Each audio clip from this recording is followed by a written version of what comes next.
लेकिन वो लोग अमेरिका जैसी जगह पे शाकाहारी नहीं, वैष्णव प्रसाद पाते थे।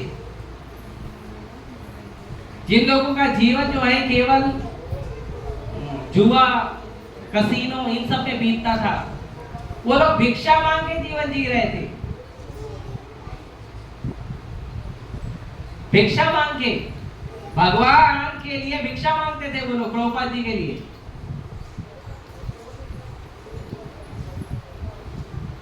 तो ये भक्ति का नशा ऐसा है। तो एकादशी के दिन हमको क्या करना है? हमको एकादशी के दिन यहाँ पे कीर्तन करना है। आप लोग सभी आइए एकादशी के दिन, 31 तारीख को, 31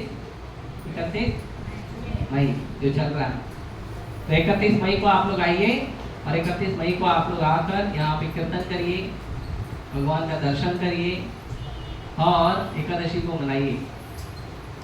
ऐसे तो पांडवा निर्जला एकादशी के बारे में महात्मा में बताया गया है कि जो पांडवा निर्जला एकादशी है, ये एक ऐसी एकादशी है कि अगर इस एक एकादशी के दिन यदि किसी ने व्रत रखा निर्जल बिना पानी का, है ना, पूरा 24 घंटा और उसके बाद जो पारण का टाइम उसमें पालन करना है, यदि किसी ने ऐसा किया तो उसको साल भर की एकादशी पालन करने का फल मिल जाएगा। साल भर का अगर उसने कोई, क्योंकि इसको भीमी एकादशी भी बोलते हैं, भीमी एकादशी मतलब भीम की एकादशी। तो भीम जो है ना, वो उसको खाने का बहुत अच्छा लगता था। भीम को अगर किसी ने उपवास करने बोल दिया तो वो उसको सुनता नहीं था, फूडी थे वो। जैसे आजकल है ना शब्द बना फूडी, मॉडर्न वर्ड फूडी। अरे मॉडर्न कुछ नहीं होता है, नाम चेंज करने से कुछ परिवर्तन नहीं आता है। भीम थे पावरफुल फूडी पर्सन। एक बार बकासुर के लिए खाना लेके गए थे, तो बकासुर को पूरा एक बैलगाड़ी भर के खाना दिया गया था। तो जब वो बैलगाड़ी लेके गांव से बकासुर के गुफा पे पहुंचे, तो तब तक भीम ने क्या किया था, पूरा बैलगाड़ी खा चुके थे। तो वो फूडी थे, उनको खाना पीना बहुत पसंद था। तो भगवान और बाकी लोग उनको बोलते थे, एकादशी को तो एक दिन तो उपवास किया करो, ठीक है, फल फूल कंदमूल खा लिया करो। एकादशी नहीं होता है, निर्जला नहीं होता तो जूस ले लो, पानी ले लो, वो भी नहीं होता है तो आप थोड़ा फल फ्रूट ले लो, है ना, तो इतना तो कर लो, दूध पी लो। मेरे से नहीं होता, मेरे को अच्छे से खाने को चाहिए। तो भीम बोला लेकिन मेरे को भी एकादशी का आशीर्वाद चाहिए, क्योंकि भीम कौन है? भगवान के 5 पांडवों में भगवान के प्रिय भक्त हैं। तो भीम बोले लेकिन मुझे भी आशीर्वाद चाहिए एकादशी का। तो भगवान बोले ठीक है, तुम्हारे लिए स्पेशल एकादशी रखवाएंगे। अगर एक दिन साल में आप एक दिन एकादशी का व्रत निर्जल रख लोगे तो आपको पूरे साल की एकादशी का एक साथ एक दिन का फल मिल जाएगा।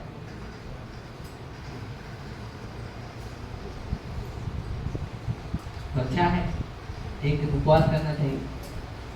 तो नहीं खाएगी, वो बात अलग है, पेट में घंटी बजते रहती, टाइम टाइम पे अलार्म बजते रहता है, पेट में ऑटो सेट अलार्म अपने आप बजते रहता है।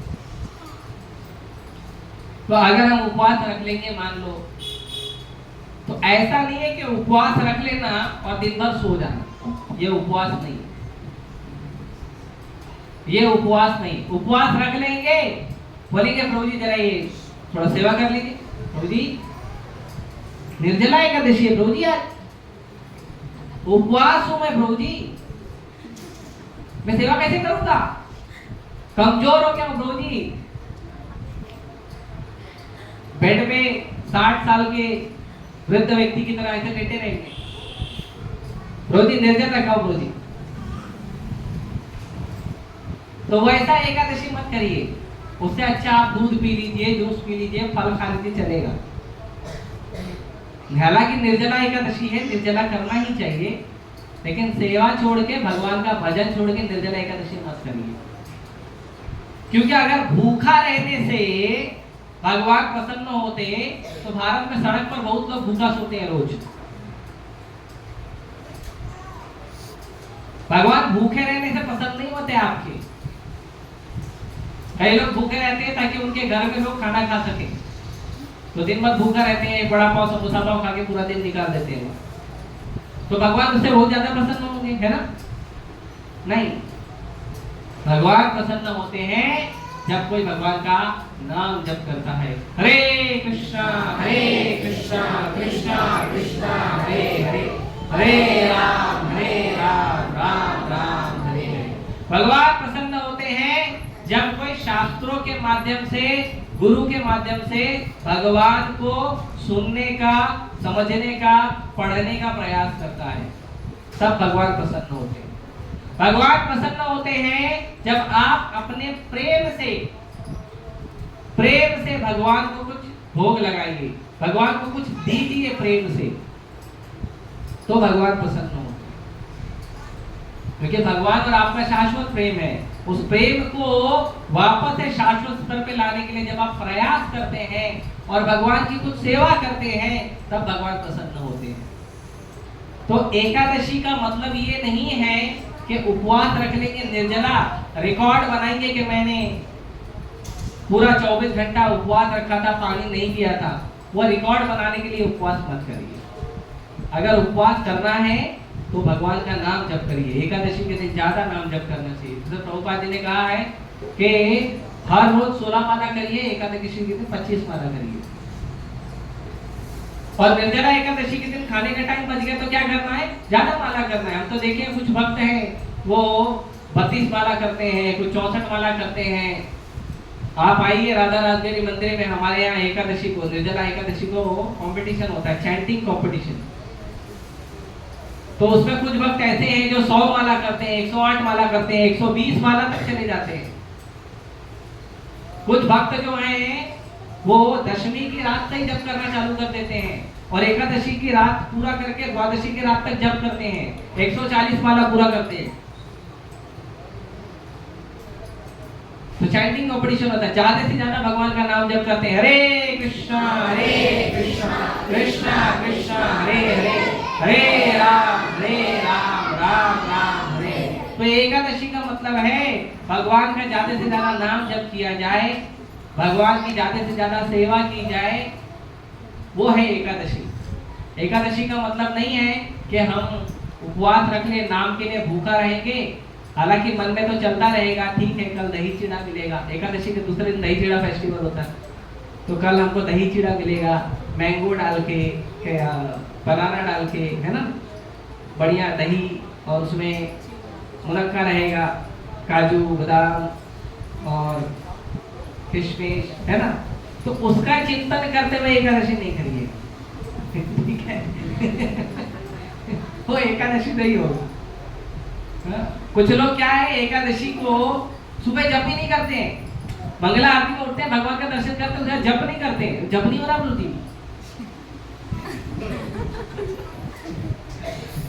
और फिर क्या करोगे? वो पारण टाइम का वेट करते हैं, तो पारण टाइम आएगा तो खाएंगे, फिर उसके बाद उनका जप चालू होता है सुबह 10 बजे के बाद। हाँ प्रभु जी अभी मन लग रहा है, अरे मन नहीं लग रहा है, तुम्हारा पेट चालू है अभी। तो ऐसा एकादशी मत करिए। एकादशी मतलब भगवान का चिंतन करिए, भगवान का नाम जप करिए, ज्यादा से ज्यादा ग्रंथों को पढ़िए, ज्यादा से ज्यादा लेक्चर को सुनिए, वो एकादशी, ठीक है? तो ये है निर्जला एकादशी। तो इसके लिए हमें जो है वो भगवान का ज्यादा से ज्यादा नाम जप करना चाहिए। ज्यादा जितना हो सके आप करिए, जितना ज्यादा हो सके। आपके लिए और एक सुविधा है, जितना आप ज्यादा नाम जप करोगे, अपना नाम जप करके हमारे मंदिर में जो भक्त हैं, जो भी मंदिर में सेवा कर रहे हैं, जैसे युगल प्रेम लोग हैं, सजीपुत्र गौरव, आप उनको मैसेज करिए, क्योंकि निर्जला द्वादशी के दिन मैसेज करिए, क्योंकि कल मैंने 50 माला जप किया, 80 माला जप किया, 108 माला जप किया, 120 माला जप किया। आप मैसेज करिए, आपको अच्छा लगेगा और उस भक्त को भी अच्छा लगेगा जिसको आप मैसेज करोगे। एक दूसरे को मैसेज करो, ठीक है? टेंपल के अथॉरिटी से अगर डर लगता है तो, हालांकि डरावने लोग नहीं है, अच्छे लोग हैं, लेकिन फिर भी अगर मान लो मन में हिचकिचाहट होती है तो आप आपस में एक दूसरे मित्र को आप करो मैसेज, देखो कितना अच्छा लगेगा आपको। और ज्यादा से ज्यादा नाम जप करिए आप भगवान का, ज्यादा से ज्यादा, जितना ज्यादा हो सके उतना करिए, लेकिन सेवा छोड़कर नहीं। जो भगवान की सेवा है उसको छोड़कर नहीं। आपकी जानकारी के लिए बता दूं कि एकादशी के दिन लोग फलाहार लेते हैं या निर्जल करते हैं, लेकिन भगवान को अन्न आहार ही चढ़ता है, भगवान का एकादशी नहीं। ऐसे आजकल वो एक मूवी आया था ना, केरला स्टोरी करके, तो मूवी में बताया था तुम्हारे भगवान ऐसे हैं, तुम्हारे भगवान वैसे हैं, है ना? सब लोग ने देखा केरला स्टोरी? मैंने नहीं देखा। तो उसमें बताया कि भगवान ऐसे ऐसे हैं, तो उसके रिप्लाई में कई सारे भक्तों ने रिप्लाई वीडियो बनाया है कि भगवान को कर्म का फल नहीं लगता। भगवान बोलते हैं भगवता में, नमाम कर्माणि लिम्पन्ति न मे कर्म फले स्पृहा। भगवान बोलते हैं ना मुझे कोई कर्म का बंधन लगता है। और भगवान यहाँ पे लगता है नहीं बोलते, लिम्पन्ति, मतलब अगर भगवान को नहीं लगता है तो ऐसा नहीं कि भगवान जबरदस्ती जाके उसको लग जाते हैं, ऐसा नहीं। जैसे दो दोस्त नाराज हैं तो एक दोस्त गले नहीं लग रहा, दूसरा दोस्त तो गले लग जाता है उसको जाके, है ना? तो ऐसा नहीं है कि कर्म भगवान को नहीं लगता तो भगवान कर्म को जाके लग जाते हैं, ऐसा नहीं है। भगवान बोलते हैं नमाम कर्माणि लिम्पन्ति, कोई नियम नहीं है, भगवान के ऊपर कर्म का बंधन नहीं लगता, और ना भगवान कर्म के बंधन में अपनी इच्छा से कर्म के बंधन के अंदर आते हैं, अंदर नहीं आते कभी। ट्रैफिक का जो नियम है वो आप लोगों के लिए है, भारत के नागरिक लोगों के लिए है, प्रधानमंत्री के लिए ट्रैफिक का नियम नहीं है। वो जब जाता है तो 2-2 किलोमीटर तक रास्ता खाली रहता है, आपकी गाड़ी साइड में फुटपाथ पे रहेगी और प्रधानमंत्री का काफिला निकलता है। तो जो नियम बनाने वाला है उसके लिए नियम नहीं रहता है, नियम बनाने वाला खुद नियम पालन नहीं करता, दूसरे से करवाता है ना? लेकिन भक्ति में ऐसा नहीं है। भक्ति में क्या है, जो गुरु आपको भक्ति करवा रहा है वो खुद भी जप करना चाहिए आपको, जप करवाने के पहले। ऐसा भारत में आजकल बहुत सारे गुरु हैं, वो आपको बोलेंगे ये नाम जप करो, अब गुरु जी आप क्या जप करना, हमको क्या जरूरत, ऐसे गुरु मत करिए। बहुत सारे गुरु दीक्षा देने लग जाते हैं, तो भगवान को कोई कर्म नहीं लगता। तो वो कोई बोलेगा लेकिन भगवान कभी कभी आपका मन तो करता है ना कर्म में आने का, भगवान बोलते नहीं, न मैं कर्म फले स्पृहा, ना मैं कर्म के फल की स्पृहा भी करता हूँ। ऐसा नहीं है कि देखो धरती पे लोग इतना अच्छा गुलाब जामुन खा रहे हैं, मैं भी जाऊंगा धरती पे गुलाब जामुन खाने। भगवान को कोई जरूरत नहीं है, he don't want, he don't need। क्यों? क्योंकि भगवान का नाम कैसा है पता है? चिंतामणि प्रकर सद्मसु कल्प वृक्ष लक्षावृतेषु सुरवीर विपालयन्तं लक्ष्मी सहस्रशत संभ्रम सेव्यमानं गोविंदमादि पुरुषं तमहं भजामि। भगवान का नाम चिंतामणि है। ये जो हमारे यहाँ रेती मिट्टी पत्थर रहता है ना सड़क पे गिरा हुआ, तो वो रेती मिट्टी पत्थर नहीं है, वहां पे चिंतामणि है। वहां पे खड़े होकर जो इच्छा करोगे तुरंत प्रकट हो जाएगा। और चिंतामणि के साथ साथ कल्प वृक्ष भी है कि किसी पेड़ के नीचे आप जाओ और जो मांगो मिलेगा, जो मांगो मिलेगा, whatever your desire सब मिलेगा। आप नारियल के पेड़ के नीचे जाओ, बोलो मुझे कचौरी चाहिए, मिल जाएगा, समोसा चाहिए, मिल जाएगा, पिज्जा चाहिए, नहीं पिज्जा तो सस्ती तो बनाते हैं अंग्रेजी, नहीं उधर भी मिलेगा।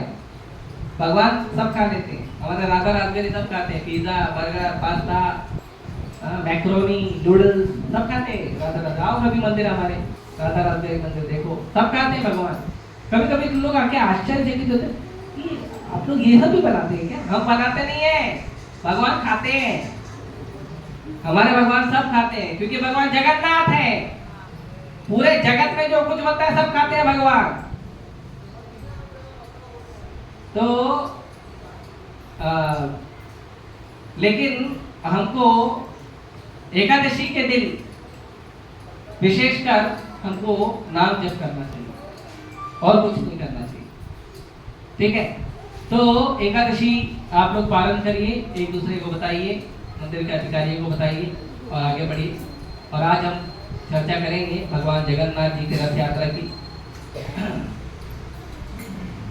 तो भगवान जगन्नाथ जी का रथ यात्रा जो है, वो रथ जो है वो मैंने बताया था पिछली बार बनना शुरू हो जाता है। कब से बताया था ना, कब से बनना शुरू होता है? हाँ वेरी गुड, इनको एक पूरी ज्यादा दे। तो भगवान का जो रथ है वो अक्षय तृतीया के दिन से बनना शुरू हो जाता है और भगवान का रथ यात्रा अभी कुछ आई थिंक कुछ दिनों बाद भगवान का रथ यात्रा है। तो रथ यात्रा में ऐसे तो लाखों लोग जाएंगे। कितने तारीख को है? 20 तारीख। कंफर्म करिए फिर मुझे बताइए। 20 तारीख। ठीक है। तो भगवान जगन्नाथ जी का रथ यात्रा हो रहा है तो हम कुछ चर्चा करेंगे कि भगवान जगन्नाथ जी का ये जो सुंदर मधुर रूप है ये कैसे प्रकट हुआ। हमने चर्चा किया कहीं पहले इसके बारे में? नहीं किया ना, तो आज चर्चा करेंगे।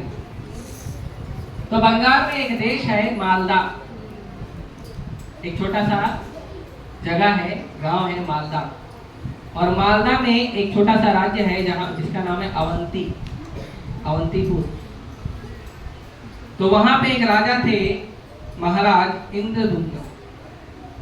महाराज इंद्रदुम्न वहां पे राज करते थे और महाराज इंद्रदुम्न जो है भगवान के बहुत महान भक्त थे, बहुत अनन्य भक्त थे, बहुत प्रेमी भक्त थे इंद्रदुम्न महाराज।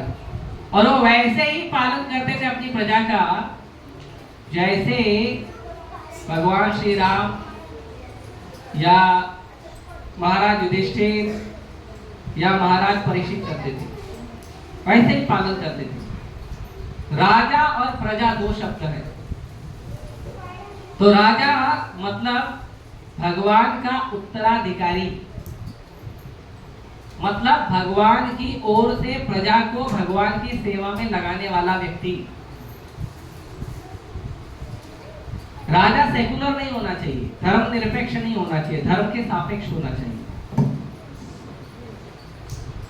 आजकल के राजा सेकुलर राजा है और उनके सेकुलर की परिभाषा क्या है कि एक धर्म को सब चीज के लिए मना करो, बाकी धर्म को सब चीज के लिए अलाउ करो। बाकी धर्म के लोग अगर जीवों को भी मार देते हैं, हत्या भी कर देते हैं तो भी चलेगा। और एक धर्म के लोग अगर भगवान को एक पत्ता एक फूल भोग भी लगाते हैं तो वो भी गलत है। यह आजकल के धूर्त राजाओं का कार्य है क्योंकि ये लोग अपने आप को सेकुलर बोलते हैं, धर्मनिरपेक्ष। प्रभुपाद जी ने सेकुलर शब्द का एक मतलब बताया है कि सेकुलर मतलब कि राजा को ध्यान देना चाहिए कि उनके राज्य में जितने भी प्रकार के अलग अलग धर्म के लोग हैं सभी लोग अपने धर्म का ठीक से पालन करें। सब लोग ठीक से पालन करना चाहिए, है ना। वर्णाश्रम व्यवस्था के अनुसार ब्राह्मण जो है वो ब्राह्मण धर्म का पालन करना चाहिए, क्षत्रिय क्षत्रिय धर्म का पालन करना चाहिए, वैश्य वैश्य धर्म का पालन करना चाहिए और शूद्र शूद्र धर्म का पालन करना चाहिए। और ये 4 ही वर्ण व्यवस्था है। शूद्र भी वर्ण व्यवस्था के अंदर आते हैं, शूद्र वर्ण व्यवस्था के बाहर नहीं आते हैं। मतलब शूद्रों को भी भगवान की भक्ति के लिए अनुमति दी गई है, मना नहीं किया गया है। और इसको भगवान भगवत गीता में पुष्टि करते हैं कि शूद्रों को भी भक्ति अलाउड है। जैसे कई बार कहते हैं कि जो वैश्य होते हैं, शूद्र होते हैं, स्त्री होती है, उनको भक्ति नहीं दिया जाता। तो भगवान भगवत गीता में 5000 साल पहले कह चुके हैं, माम ही पार्थ विपाश्रिता ये भी छु पापयोनय स्त्रियों वैश्यास तथा शूद्रास तेपि यान्ति परम गति। भगवान कहते हैं कि यदि मान लो किसी को पाप योनि माना भी जाता है, अगर वो मेरा आश्रय स्वीकार करता है, अगर वो मेरा भक्ति करता है, तो चाहे वो स्त्री हो, चाहे वो वैश्य हो, चाहे वो शूद्र हो, या कैसा भी पाप योनि आदमी हो, वो व्यक्ति मुझे परम भगवान को प्राप्त कर सकता है। तो ये जो मनुष्यों के भेद वाली जो बात है, ब्राह्मण क्षत्रिय वैश्य शूद्र या स्त्री या पुरुष या ब्राह्मण है, शूद्र है, चांडाल है, ऐसा कुछ नहीं है। भगवान ने ये मनुष्य का शरीर आपको दिया है भगवान कृष्ण की भक्ति करने के लिए, बस। अब आपने वो शरीर कौन सी परिस्थिति में प्राप्त किया है, कौन से जात में प्राप्त किया है, कौन से देश में प्राप्त किया है, वो महत्व नहीं करता। महत्व करता है आपने मनुष्य का शरीर प्राप्त किया। तो अगर आपने मनुष्य का शरीर प्राप्त किया है तो चाहे आप ब्राह्मण हो, क्षत्रिय हो, वैश्य हो, शूद्र हो, चांडाल हो, यवन हो, मलेच्छ हो, कुछ भी हो, आप भक्ति कर सकते हो। That is possible. तो सब भक्ति कर सकते हैं।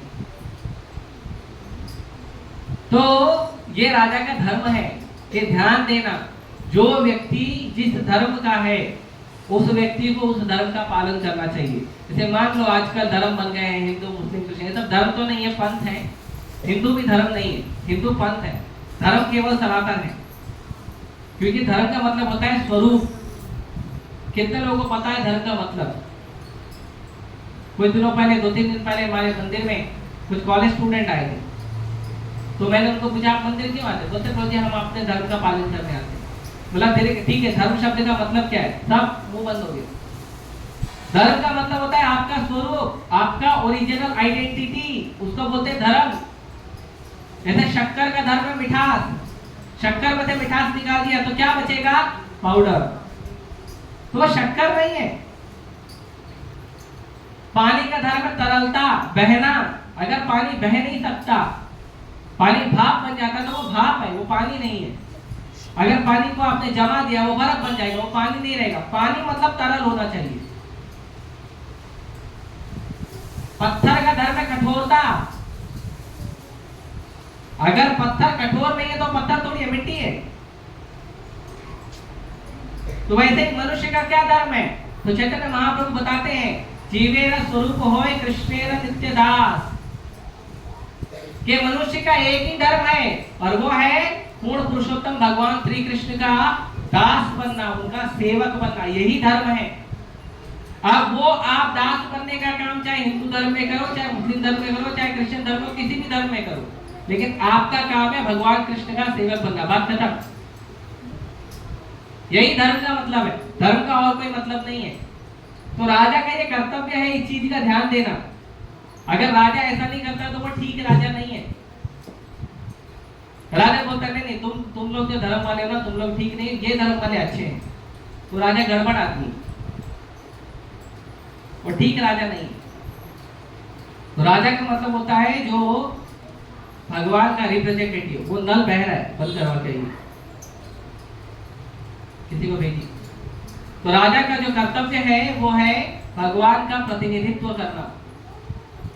जैसे कहते हैं ना माता पिता की पूजा होनी चाहिए, तो वो इसलिए कहते हैं क्योंकि माता पिता भगवान के प्रतिनिधि होते हैं। और माता पिता का कर्तव्य है कि बच्चे अपने बच्चों को भगवान का भक्त बनाएं। ये माता पिता का कर्तव्य है। अगर माता पिता जो शब्द है, माता पिता गुरु मित्र, ये जो शब्द है ना, ये शब्दों के पीछे एक दायित्व है, एक जिम्मेदारी है। ये नहीं आपका दोस्त बोलता है चल मूवी देखने चलते और आप चले गए, वो दोस्त नहीं है, वो मित्र नहीं है। साथ में खाने पीने से कोई मित्र नहीं बन जाता। मित्र का मतलब होता है जो भगवान का प्रतिनिधित्व करता है। माता पिता का मतलब होता है जो भगवान का प्रतिनिधित्व करता है।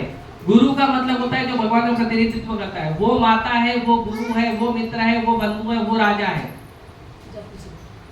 तो अभी आप लोग आज से चेक कर लेना, ठीक है।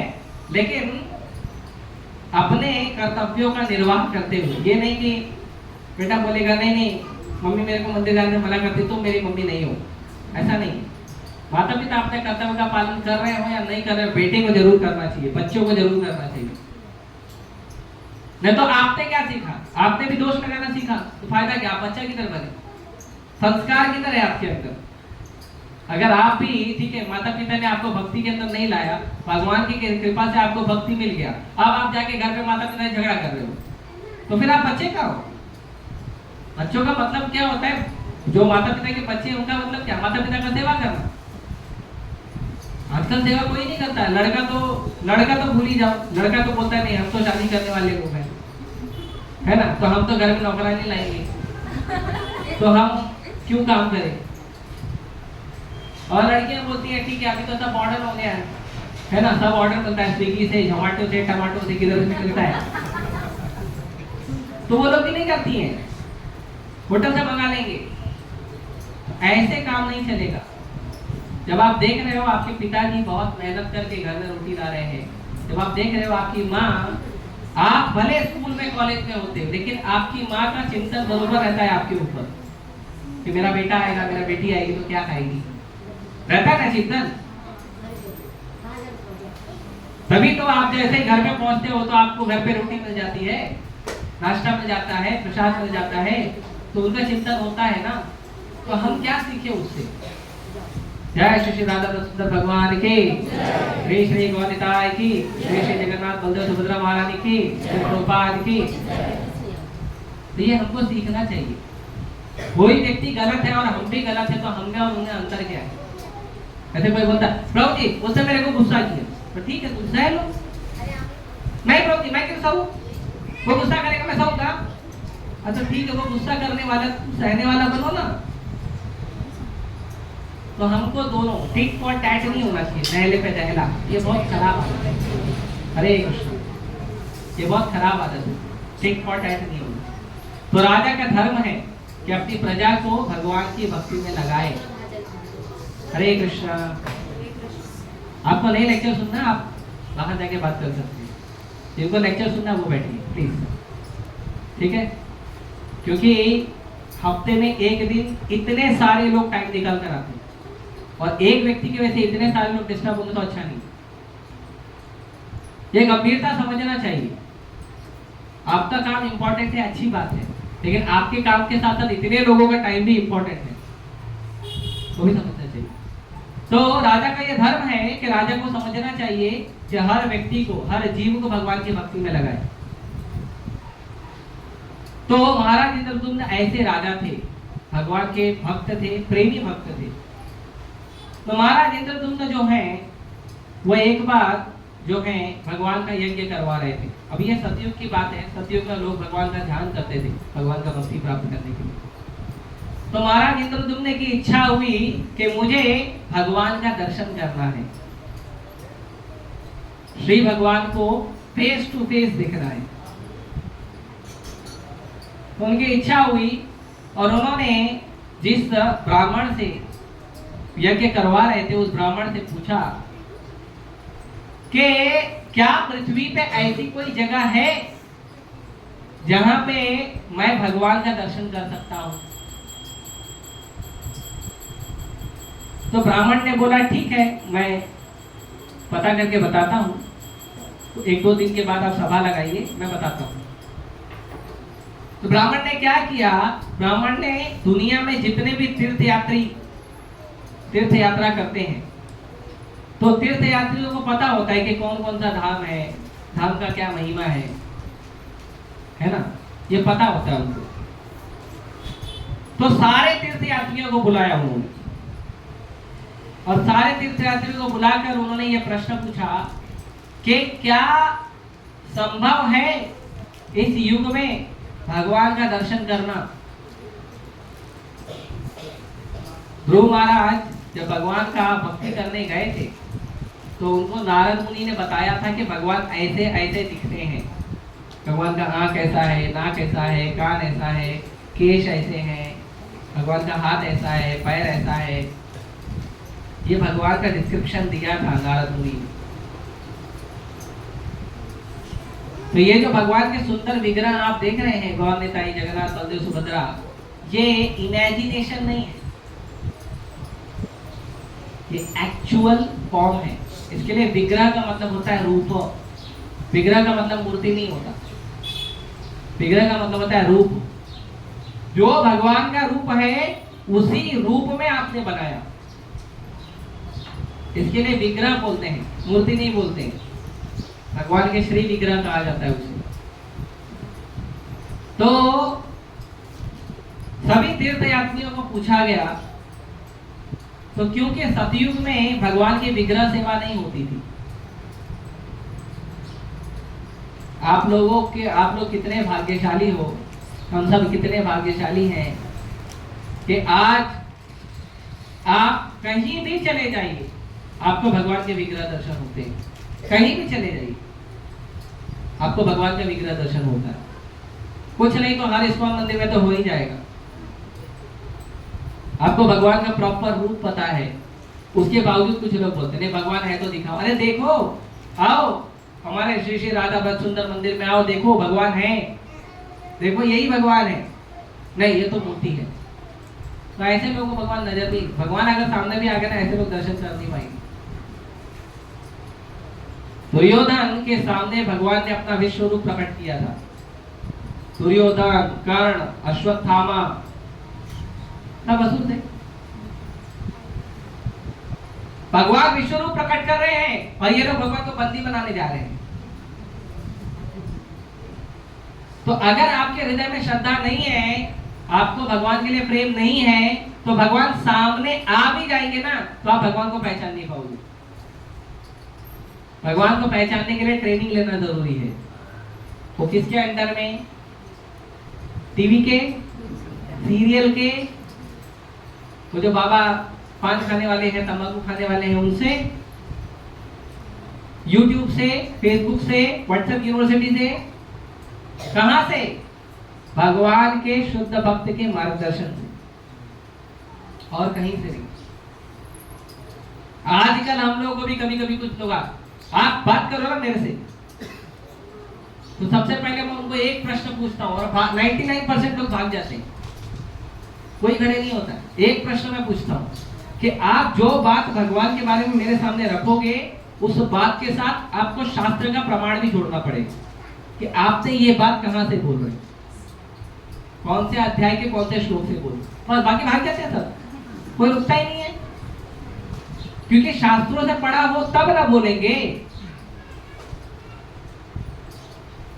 तो कोई शास्त्रों से नहीं पढ़ा है। कई लोग भगवान राम को, भगवान कृष्ण को भी धरती पे आए थे तो उनको भी अपने कर्मों का भोग करना पड़ा था।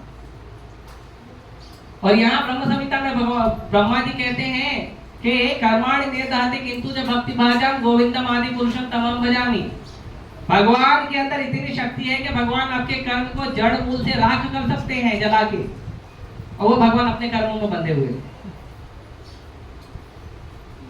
तो ये सब ज्ञान जो है, क्योंकि आप भगवान के भक्तों से ज्ञान नहीं ले रहे ना, इसके लिए ये सब ज्ञान मिल रहा है। तो आपको तो लगता है ये आध्यात्मिक ज्ञान है, आपको लगता है ये स्पिरिचुअल है, ये स्पिरिचुअल नहीं है, ये सांसारिक ज्ञान है। भगवान को भी संसार का एक व्यक्ति मानना, ये ज्ञान है और ये अपराध है।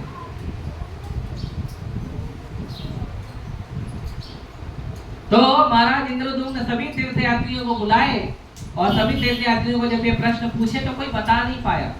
एक तीर्थयात्री जो है उसने हाथ खड़ा किया, बोला मैं बताऊंगा। तो उसने हाथ खड़ा किया और फिर उसको पूछा गया, तो उसने कहा कि उद्वा देश में, जिसको आज उड़ीसा कहते हैं, यहाँ पर एक श्री क्षेत्र है, पुरुषोत्तम क्षेत्र। जगन्नाथपुरी को बोलते हैं श्री क्षेत्र, पुरुषोत्तम क्षेत्र, है ना, नीलाद्रि क्षेत्र, ये जगन्नाथपुरी का नाम है। तो उन्होंने कहा कि एक ऐसा क्षेत्र है, वहां पे एक नील पर्वत है, नीला पर्वत है, नीला, ब्लू। वहां पे एक सरोवर है और उस सरोवर के पास एक सुंदर कल्प वृक्ष है। वहां से एक रास्ता जाता है जहां पे भगवान का सुंदर श्री विग्रह का दर्शन सतयुग में अवेलेबल है। तो यदि आप वहां पर जाते हैं तो भगवान आपको वहां पे दर्शन देंगे। और उन्होंने पूरा वर्णन किया भगवान कैसे हैं। भगवान पूरे ब्लू हैं, तो इसीलिए भगवान, क्योंकि पूरे ब्लू है भगवान का विग्रह, इसीलिए भगवान का नाम है नील माधव। नील माधव भगवान है। तो नील माधव भगवान का आप दर्शन कर सकते हैं। आप जाइए। और ऐसा बोलने के बाद वो जो तीर्थयात्री थे वो क्या किए, महाराज के चरणों में प्रणाम करके निवेदन करने लगे।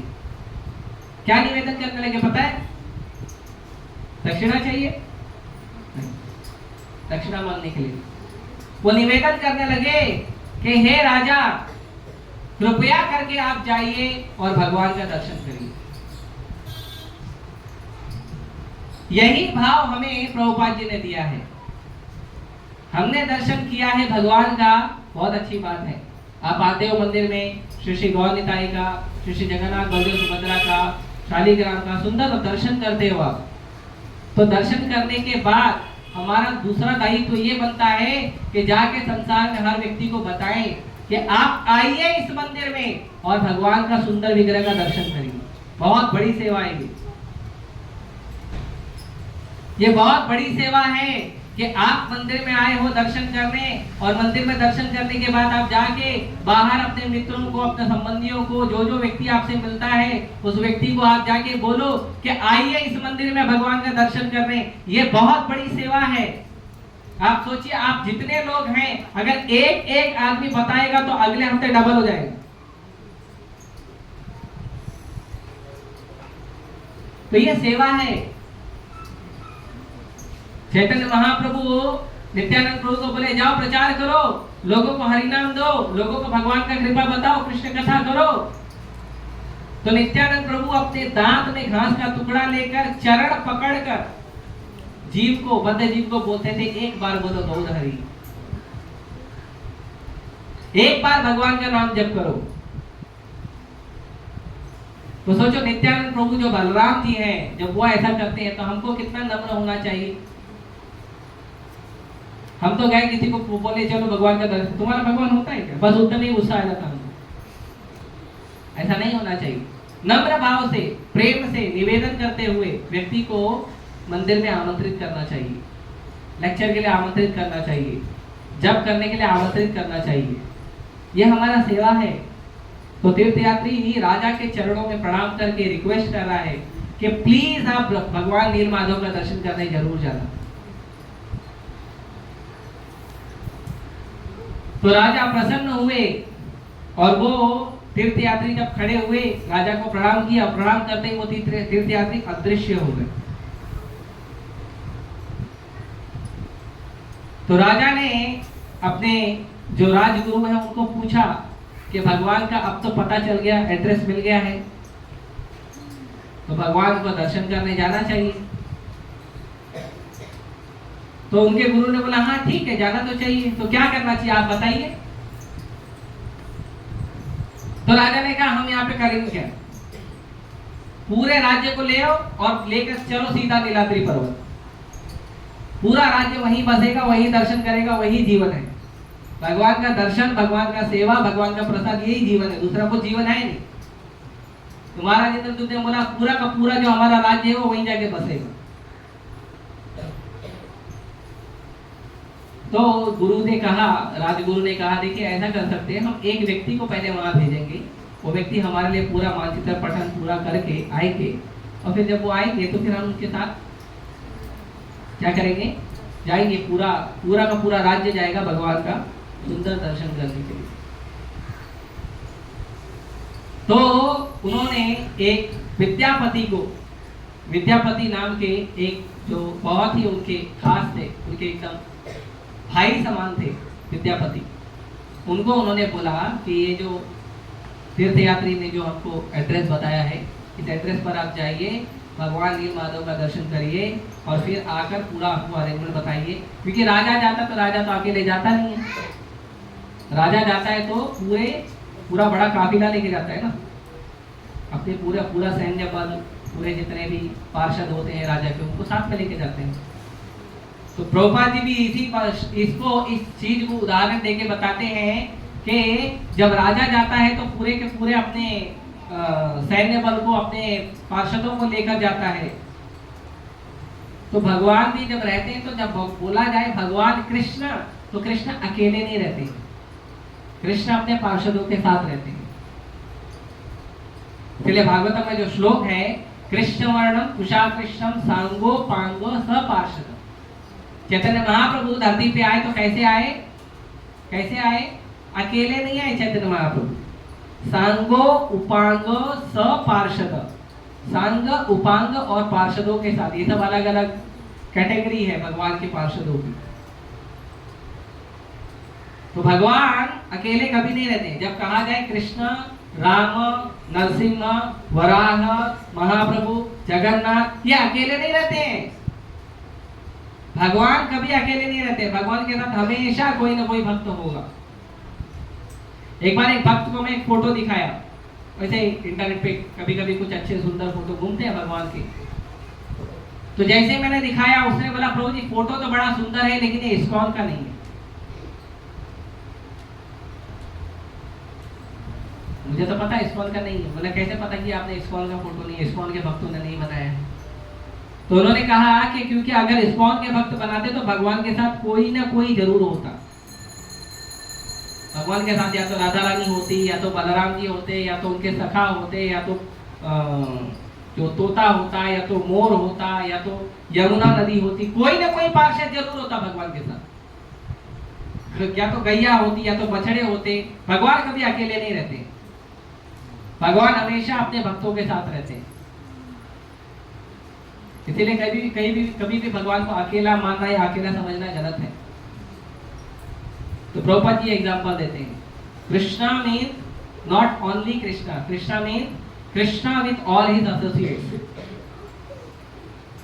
तो जो विद्यापति हैं उन्होंने उनके लिए रथ तैयार किया गया, स्पेशल रथ तैयार किया गया, राजा का रथ दिया गया और उनको भेजा गया जाइए आप। तो विद्यापति जब जा रहे थे धाम यात्रा करने, तो अभी यहाँ पे हमारे लिए सीख है धाम यात्रा करते कैसे है ना। प्लेन का टिकट निकाल के, ट्रेन का टिकट निकाल के धाम यात्रा नहीं होता। हम जाके वहां पे क्या देखेंगे? पेड़ पौधे, मिट्टी पत्थर, पानी, और क्या देखोगे? तो ये धाम यात्रा नहीं। धाम यात्रा मतलब पहले धाम के बारे में सुनो, धाम के भगवान के बारे में सुनो, धाम की महिमा सुनो। उसके बाद उस महिमा को सुनने के बाद रास्ते भर में धाम का चिंतन करो। नहीं तो यहाँ से ट्रेन में बैठे और वहां से बड़ा पाव आ रहा है, भजिया आ रहा है, छोले आ रहे हैं, वो दूध आ रहा है, पानी आ रहा है, ट्रेन में बहुत वो खाते रहते हैं बिंदास, और खाते खाते चलते रहते हैं। और फिर प्रभु जी यहाँ पे पंखा नहीं चल रहा है, यहाँ पे ये सुविधा है, यहाँ पे वो असुविधा है, ये सब चर्चा करते हैं। ये धाम दर्शन नहीं है। धाम दर्शन मतलब सबसे पहले धाम निकलने के पहले धाम का महिमा, धाम का कथा सुनना। इसके लिए इस्कॉन में तो प्रचलन है, जब भी कोई त्योहार आता है उस त्योहार के पहले सबसे पहले उस धाम की, भगवान की, उस त्योहार की कथा चर्चा होती है। जैसे नरसिंह चतुर्दशी आता हमने नरसिंह लीला चर्चा किया, अभी रथ यात्रा तो हम जगन्नाथ जी का प्राकट्य चर्चा कर रहे हैं। तो ये धाम की कथा सुनना। उसके बाद जब धाम में जा रहे हो तो पूरा ध्यान करना, भगवान के सुंदर विग्रह का ध्यान करना। उसके बाद भगवान के कैसे सेवा करेंगे उसका ध्यान करना, भगवान का नाम जप करना ज्यादा से ज्यादा, भगवान की लीलाओं का बार बार मन में स्मरण करना। ये धाम यात्रा है। तो विद्यापति जब रास्ते में जा रहे थे तो बार बार प्लानिंग कर रहे थे, जब भगवान मिलेंगे तो कैसे दर्शन करूंगा। भगवान के सुंदर विग्रह को बार बार स्मरण कर रहे थे, बार बार भगवान का नाम जप करे जा रहे थे।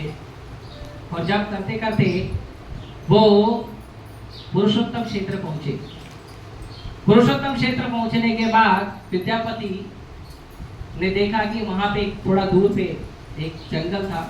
तो जंगल से थोड़ा दूर, क्योंकि रात हो गई थी, पुरुषोत्तम क्षेत्र तो इतना घना था जंगल कि वहां पे सूर्य की किरण धरती तक नहीं पहुंचती थी। पेड़ पौधे ने पूरा एकदम जैसे लेयर बना के रखा था, जैसे पतरा है ना, ऐसे लेयर बना के रखा था कि सूर्य किरण नीचे तक नहीं आती थी। और विद्यापति पहुंचे भी थे तो शाम का समय था। तो उन्होंने कहा शाम का समय है, अब कहीं जाना तो अच्छा है नहीं। तो क्या किया, वही जंगल के बाहर थोड़ा कुशा घास बिछा के सो गए। अभी कोई बोलेगा देखो अभी ये तो सब आप काल्पनिक बात कर रहे हो। कोई भी जंगल में जाएगा तो उसको जंगली पशुओं से तो डर लगेगा ना। सांप है, बिच्छू है, शेर है, चीता है, डर लगेगा ना। ऐसा थोड़ी है, अभी इंसान तो है ना, डर तो लगना चाहिए। ऐसा नहीं है। जो भगवान के भक्त होते हैं ना उनको डर नहीं लगता। पहली बात उनको डर नहीं लगता। दूसरी बात प्रभुपाद जी कहते हैं कि धामवासी जो होते हैं, धाम में जितने भी जीव जंतु होते हैं ये भी धामवासी होते हैं, ये भी भक्त होते हैं, ये किसी को कष्ट नहीं पहुंचाते। और ये लोग को पता होता है कि कौन भक्त है और कौन भक्त नहीं है। आप देखोगे तो आप जो जीव हैं, दूसरे जीव, कुत्ता, बिल्ली, शेर, बकरी, जितने भी अलग अलग जीव हैं, सांप, बिच्छू, ये लोग को पता होता है, ये आदमी को देखकर पता कर लेते हैं कि ये आदमी कैसा है, स्वभाव पता चल जाता है। तो अगर मान लो कोई जीव है, जैसे आप रास्ते से चलते हो तो कभी कभी आप देखो कुत्ते लोग भौंकते रहते है ना, तो अगर आप डर गए तो फिर वो आपको दौड़ाएंगे। और अगर आप नहीं डरे हो, भले आप पहली बार जा रहे नहीं डरे और अपना भजन करते हुए शांति से चल रहे हो रास्ते में, तो कुछ दूर तक वो आपको भौंकेंगे फिर छोड़ देंगे। तो वो भी जानते हैं, स्वभाव चेक करते हैं आदमी का। तो अगर भगवान का भक्त है तो वो कष्ट नहीं पहुंचाते हैं। तो विद्यापति जी वहीं पे आराम करने लगे, वहीं पे आराम किए। तो जब वो आराम कर रहे थे तो उनको जंगल से कुछ आवाजें सुनाई दे रही थी। और वो क्या आवाज थी? वो आवाज भगवान के नाम सुनाई दे रहे थे, और भगवान के नाम, और वही कथा सुनाई दे रही थी जो कथा उस समय यात्री ने बोला था, वही कथा सुनाई दे रही थी। तो विद्यापति अब जिनका दर्शन करने आ रहे हैं, उनकी कथा सुनने मिल रही है, वो भी ऐसी अनजान जगह पे, तो वो तुरंत उठे, सोए नहीं, तुरंत उठे और उस रास्ते पे चलने लगे। और जाके देखे तो जंगलों में शबर लोगों का एक झुंड, जो आदिवासी लोग होते हैं, शबर लोग। भगवान श्री राम ने भी शबर राज से, भगवान श्री राम के पिताजी महाराज दशरथ का मित्रता था शबर राज से। तो जो आदिवासी लोग थे वो लोग आपस में भगवान की लीला चर्चा कर रहे थे। उस एरिया का नाम था शबर दीपक। तो शबर दीप एरिया में हर जगह दीप जल रहा था। भगवान की कथा चर्चा हुई तो उजाला होना चाहिए, तो हर जगह दीप जल रहा था। तो जब वो गए तो जैसे ही इन विद्यापति पहुंचे वहां पे, वैसे ही जो वहां के जो भक्त थे भगवान का लीला गुणानुवाद कर रहे थे, वो देखे कोई अतिथि आया है। तो तुरंत उस अतिथि को उन्होंने प्रणाम किया, और प्रणाम करके उनको अपने पास बुलाए, उनको बिठाए, और सबसे पहले उनको प्रसाद व्यवस्था के लिए पहले उनको हाथ पैर धुलाए, फिर प्रसाद व्यवस्था के लिए सबसे पहले पूछे कि प्रसाद देंगे आप? तो उन्होंने प्रसाद नहीं चाहिए, मैं जिस चीज के लाया मुझे वो चाहिए। तो क्या चाहिए? मुझे भगवान नील माधव का दर्शन करना। तो उन सारे आदिवासियों में एक उनका राजा था, शबर राज। तो शबर राज ने जी शबर राज वहां पे आए। तो जब शबर राज आए तो शबर राज के गले में बहुत बड़ी सुगंधित पुष्पों की माला थी, और वो ऐसे सुगंधित पुष्प थे जो धरती पे नहीं मिलते, और उसमें से बहुत सुगंध आ रहा था, और वो बहुत सारा प्रसाद लेके आए थे। तो जब विद्यापति ने देखा कि इतने सुगंधित पुष्प हैं, इतना सुंदर प्रसाद है, ये प्रसाद तो राजा के महल में भी नहीं होता है, तो ये कहां से आया? तो उन्होंने शबर राज को निवेदन किया कि आप बताइए। तो शबर राज जी ने पहले तो आनाकानी कर रहे थे, लेकिन फिर बाद में बोले ठीक है, हम आपको बताएंगे। आप चलिए नील पर्वत पर, नील पर्वत पर चलिए, वहां पे हम जाएंगे और वहां पे भगवान नील माधव का दर्शन करेंगे। तो शबर राज जी वहां पे विद्यापति को लेकर गए। इसमें दो कथा आती है, एक कथा मैं बताता हूँ और फिर उसका दूसरा बताता हूँ। तो इसमें दो कथा आती है। तो शबर राज, इस कथा में शबर राज जी लेकर गए उनको, और लेकर जाने के बाद उनको उस नदी में स्नान कराए, जो जल का कुंड था उसमें स्नान कराए। वो कल्प वृक्ष जो वहाँ था, उस कल्प वृक्ष में बैठकर थोड़ा छाया लिए। उसके बाद भगवान नील माधव का दर्शन किए। तो भगवान नील माधव का विग्रह बहुत ज्यादा सुंदर था। आई थिंक उसको बताते हैं कुछ 11 इंच के विग्रह थे, बहुत सुंदर थे, बहुत ही आकर्षक थे। तो जैसे विद्यापति भगवान का दर्शन किए, वैसे ही उनके हृदय में आनंद आने लगा, रोमांच आने लगा विद्यापति जी के।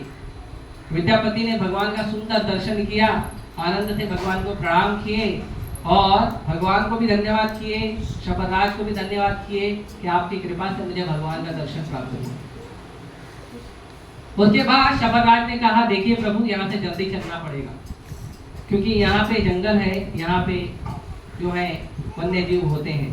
हालांकि वो कारण नहीं था उन्होंने, लेकिन उनको लेकर गया वापस। फिर उन्होंने कहा कि महाराज इंद्रदुम्न जो है वो भगवान का दर्शन करना चाहते हैं, तो महाराज इंद्रदुम्न को दर्शन के लिए ले आया जाए। तो एक तो ये कथा आती है, और एक कथा ये आती है कि विद्यापति जी जो हैं वो जब पहुंचे थे वहां पे शबर राज के यहाँ पे पहुंचे थे, उस जंगल में पहुंचे थे, तो उस जंगल में एक शबर आश्रम था। उस शबर आश्रम में जो है वो शबर राज तो थे नहीं वहाँ पे, उनकी पुत्री थी। तो विद्यापति वहाँ पहुंचे थे और वो इंक्वायरी कर रहे थे कि शबर राज जी से, शबर राज जी के बारे में पूछ रहे थे। तो उनकी बेटी ने कहा यही घर है, आप थोड़ा विश्राम करिए, तब तक वो आ जाएगी।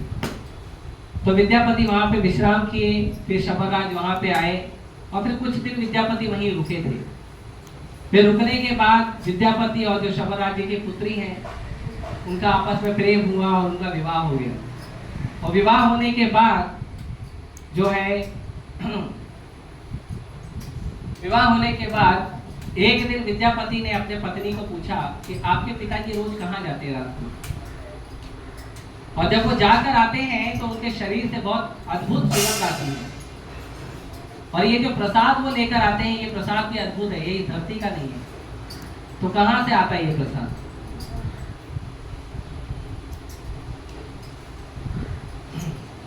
तो बेटी तो पहले मना कर रही थी क्योंकि पिताजी ने मना करके रखा था किसी को बताना नहीं। लेकिन अब कुछ भी है तो पति है, पति से कैसे छुपाएगी? तो पति ने बोला नहीं तुमको बताना पड़ेगा, तो मैं छोड़ के चले जाऊंगा। है ना, आजकल कलियुग में ये सब धमकी रोज बनती है। पत्नी पति एक दूसरे को रोज खाली धमकी देते हैं, प्रेम देते कि नहीं मालूम, ये धमकी जरूर देते। तो उन्होंने कहा कि नहीं आपको बताना पड़ेगा, मेरे राजा का सेवा है। तो माता जी ने बताया कि ऐसा ऐसा है, वो नील माधव का दर्शन करने जाते हैं। तो बोले मुझे नील माधव का ही दर्शन करना है, पिताजी को रिक्वेस्ट करो। तो उन्होंने पिताजी को रिक्वेस्ट किया, पिताजी पहले तो माने नहीं, कहा तो बोले ठीक है चलो लेकर जाता हूँ। तो दर्शन करने के लिए लेकर गए, दर्शन करा के फिर नील माधव का लेकर आए। तो यहाँ पे विद्यापति बड़े प्रसन्न हुए और प्रसन्न होकर वो बोले कि मैं वापस जाऊंगा मालदा, अवंती वापस जाऊंगा और अवंती से अपने राजा को लेकर आऊंगा। तो विद्यापति पहुंचे वापस अवंती, अवंती से अपने राजा को लेकर आने के लिए उन्होंने राजा को पहले गए, पूरी बात बताए, महाप्रसाद दिए। वो जो फूल था, क्योंकि स्वर्ग का फूल था, स्वर्ग का फूल कभी सूखता नहीं है। जैसे आजकल हम देखते हैं कि कई सारे देवी देवताओं का लोग क्या करते हैं ना, बूढ़ा एकदम जीर्ण शरीर वाला देवी देवता बनाते हैं। देखेंगे ब्रह्मा जी, विश्वकर्मा जी, है ना, एकदम बूढ़े, दाढ़ी सफेद हो गई है और एकदम बूढ़े हैं। मतलब कृष्ण भजन का समय आ गया है, ऐसा उनका एज हो गया है, ऐसा उनका पोस्टर बनाया जाता है। आपकी जानकारी के लिए बता दें कि स्वर्ग में जो लोग हैं, जो जन्म लेते हैं स्वर्ग में, वो लोग जवान होते हैं और जवान ही रहते हैं हमेशा, वो कभी बूढ़े नहीं होते। इसीलिए अगर आपको ब्रह्मा जी का आपको सुंदर रूप देखना है, ओरिजिनल रूप, सुंदर रूप, तो आप कृष्णा बुक खोलिएगा। कृष्णा बुक में भगवान श्री कृष्ण के सामने 4 मुख वाले ब्रह्मा जी खड़े होकर प्रार्थना कर रहे हैं घुटने के ऊपर। वो फोटो देखिए, उसमें ना ब्रह्मा जी का दाढ़ी है ना उनका शरीर जीर्ण हुआ है, बूढ़ा नहीं हुआ उनका शरीर, है ना। तो कोई भी जो बूढ़ा देवी देवता है, बूढ़ा ही है, उनका पूजा मत करिए क्योंकि वो गलत पोस्चर है। आपको अगर सही रूप देखना है तो सही रूप जो है देवी देवताओं का, भगवान का कभी बूढ़ा नहीं होता। भगवान कृष्ण का तो उम्र जो है वो नव यौवनम च है, आद्यम पुराण पुरुषम नव यौवनम च। भगवान का जो उम्र है वो 16 साल के ऊपर जाता ही नहीं है, मूंछ भी नहीं आती है भगवान को, दाढ़ी का तो छोड़ ही दो। भगवान बचपन लीला करते हैं, किशोर लीला करते हैं, कुमार लीला करते हैं और युवक लीला करते हैं, बस। बूढ़ा लीला नहीं करते ऐसे डंडा लेके हिलते हुए, वो भगवान वैसा लीला नहीं करते क्योंकि भगवान का वैसा होता नहीं। और वैसे ही देवी देवताओं का भी होता है ना। हमारे आप देखेंगे दुर्गा है, सरस्वती है, काली है, ये सब यज्ञ है ना, ब्रह्मा है, शिव है। कुछ लोगों को देखता हूँ शिव जी को भी एक से ही बनाते हैं बूढ़ा। अरे शिव जी परम वैष्णव है, शिव जी जब तांडव करते हैं तब प्रलय का विनाश होता है, तो उनके ऊपर उम्र लगेगी कैसे? तो कुछ लोग इस तरह से देवी देवताओं का बनाते हैं और बूढ़े बूढ़े भगवान का पूजा करते हैं, तो वो गलत रूप है। उस गलत रूप का पूजा मत करिए, सही रूप का करिए। आपको ब्रह्मा जी चाहिए तो कृष्णा बुक में बहुत सुंदर ब्रह्मा जी हैं, उनका पूजा करिए। विश्वकर्मा जी का भी एक जगह पोस्टर बनवाया था प्रभुपाद जी ने, उनको आप देखिए। दाढ़ी वाड़ी नहीं है, ऐसा कुछ जवान है एकदम यंग। हाँ, तो वो फूल भी सूखता नहीं है, वहां का स्वर्ग का कोई फूल सूखता नहीं है, प्रसाद खराब नहीं होता है स्वर्ग का। तो विद्यापति ले आए महाराज इंद्रद्युम्न के लिए। महाराज इंद्रद्युम्न ने उस माला को स्वीकार किया। पहले तो पूजा की विद्यापति का, क्योंकि भगवान का संदेश लाए। पहले तो उनका पूजा किए, फिर उनको प्रणाम किए, फिर उसके बाद उन्होंने भगवान का जो भी महाप्रसाद था, महाप्रसाद फूल और महाप्रसाद जो अन्न है, उन्होंने स्वीकार किया। और स्वीकार करने के बाद महाराज इंद्रद्युम्न ने फिर तैयारी की, चलो आप चलेंगे, अब भगवान का दर्शन करेंगे नील पर्वत पे, नीलाद्रि पर्वत पे, श्री क्षेत्र में, पुरुषोत्तम क्षेत्र में भगवान का दर्शन करेंगे। तो दर्शन करने के लिए उन्होंने पूरी सेना निकाली और फिर, हालांकि जगन्नाथ भगवान का जो प्राकट्य का लीला ये भी बहुत बड़ा है ना, मैं थोड़ा शॉर्ट में बता रहा हूँ। तो सबको तैयार करके ऑलमोस्ट पूरा राज्य ही खाली हो गया। इंसान तो छोड़ो, पशु भी नहीं रुके वहां पे, पशु भी साथ में चले। ऐसा प्रेम होना चाहिए राजा का, अपनी प्रजा से ऐसा प्रेम होना चाहिए। श्रीमद् भागवतम में जब महाराज युधिष्ठिर का राज्य का वर्णन किया जा रहा है, तो उसमें वर्णन है कि जो मनुष्य हैं, जो पशु हैं, जो पक्षी हैं, उनकी क्या बात करें। पानी में रहने वाले जो जलचर हैं वो भी आनंद से रहते थे। ये महाराज युधिष्ठिर का राज्यकाल था। और आजकल के हमारे देश, मेरा पार्टी तुम्हारा पार्टी, किसी ने मोदी की जय बोल दिया तो वो बाकी पार्टियों के खिलाफ हो जाता है, किसी ने उसका जय बोल दिया तो वो इस पार्टी के खिलाफ हो जाता है, और आपस में सब लड़ते रहते हैं। ये राज नहीं। राजा मतलब सबको प्रेम करने वाला, सबको, मनुष्य ही नहीं, पशु को, पक्षी को, जलचर, भूचर, उभयचर, सभी प्राणियों को प्रेम देने वाला। और सभी प्राणी इतना प्रेम करते थे राजा से। तो सब लोग चले, अब सब जा रहे, तो चलो सबको दर्शन करेंगे भगवान का। तो चले वहां से। लेकिन जब ये लीला हो रही थी, उस समय ब्रह्मा जी के 50 साल पूरे हो गए थे। तो भगवान जगन्नाथ जी और भगवान नीलमाधव ब्रह्मा जी के पूरे जिंदगी में 50-50 साल दर्शन देते हैं। 50 साल भगवान नीलमाधव दर्शन देते हैं और 50 साल भगवान जगन्नाथ, बलदेव, सुभद्रा दर्शन देते हैं। एक साथ दोनों दर्शन देते हैं। तो नीलमाधव भगवान जो हैं वहां से अदृश्य हो गए। तो समरराज को बड़ा क्रोध आया कि मैं जिस भगवान का रोज सेवा करता हूँ, वो भगवान अब चले गए। और वो गए क्यों? क्योंकि विद्यापति ने दर्शन किया, उनको ऐसा लगा। लेकिन भगवान ने कहा ऐसा नहीं है, ब्रह्मा जी के 50 वर्ष तक मैं रहता हूँ धरती पे दर्शन देने के लिए। तो अभी 50 वर्ष ब्रह्मा जी के पूरे हो गए हैं, अभी मैं दूसरे रूप में आऊंगा, और वो रूप है जगन्नाथ, बलदेव, सुभद्रा का रूप। लेकिन जब तक यहाँ पे इंद्रद्युम्न महाराज पहुंचे तो वहां से भगवान अदृश्य हो गए।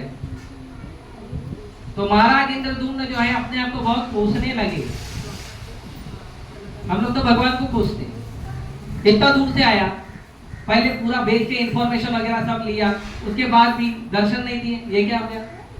इतना दूर से आया ना मैं। कभी कभी ऐसा होता है, मंदिर के पट बंद हो जाते ना, 1 बजे मंदिर का दोपहर में पट बंद होता है, रात को 9 बजे बंद होता है। कुछ लोग दौड़ते दौड़ते पहुंचते हैं, लेट हो गया किसी को 5 मिनट 10 मिनट, तो सिक्योरिटी झगड़ा करते, नहीं पट खुलवाओ, मैं दर्शन करने आया हूँ। अरे आप भगवान से बड़े हो क्या? भगवान से बड़े हो आप? आपको दर्शन की इतनी लालसा है तो या तो थोड़ा टाइम पहले निकले होते, या तो वेट कर लो जब दर्शन खुलेगा तब। और कुछ लोग करते भी हैं।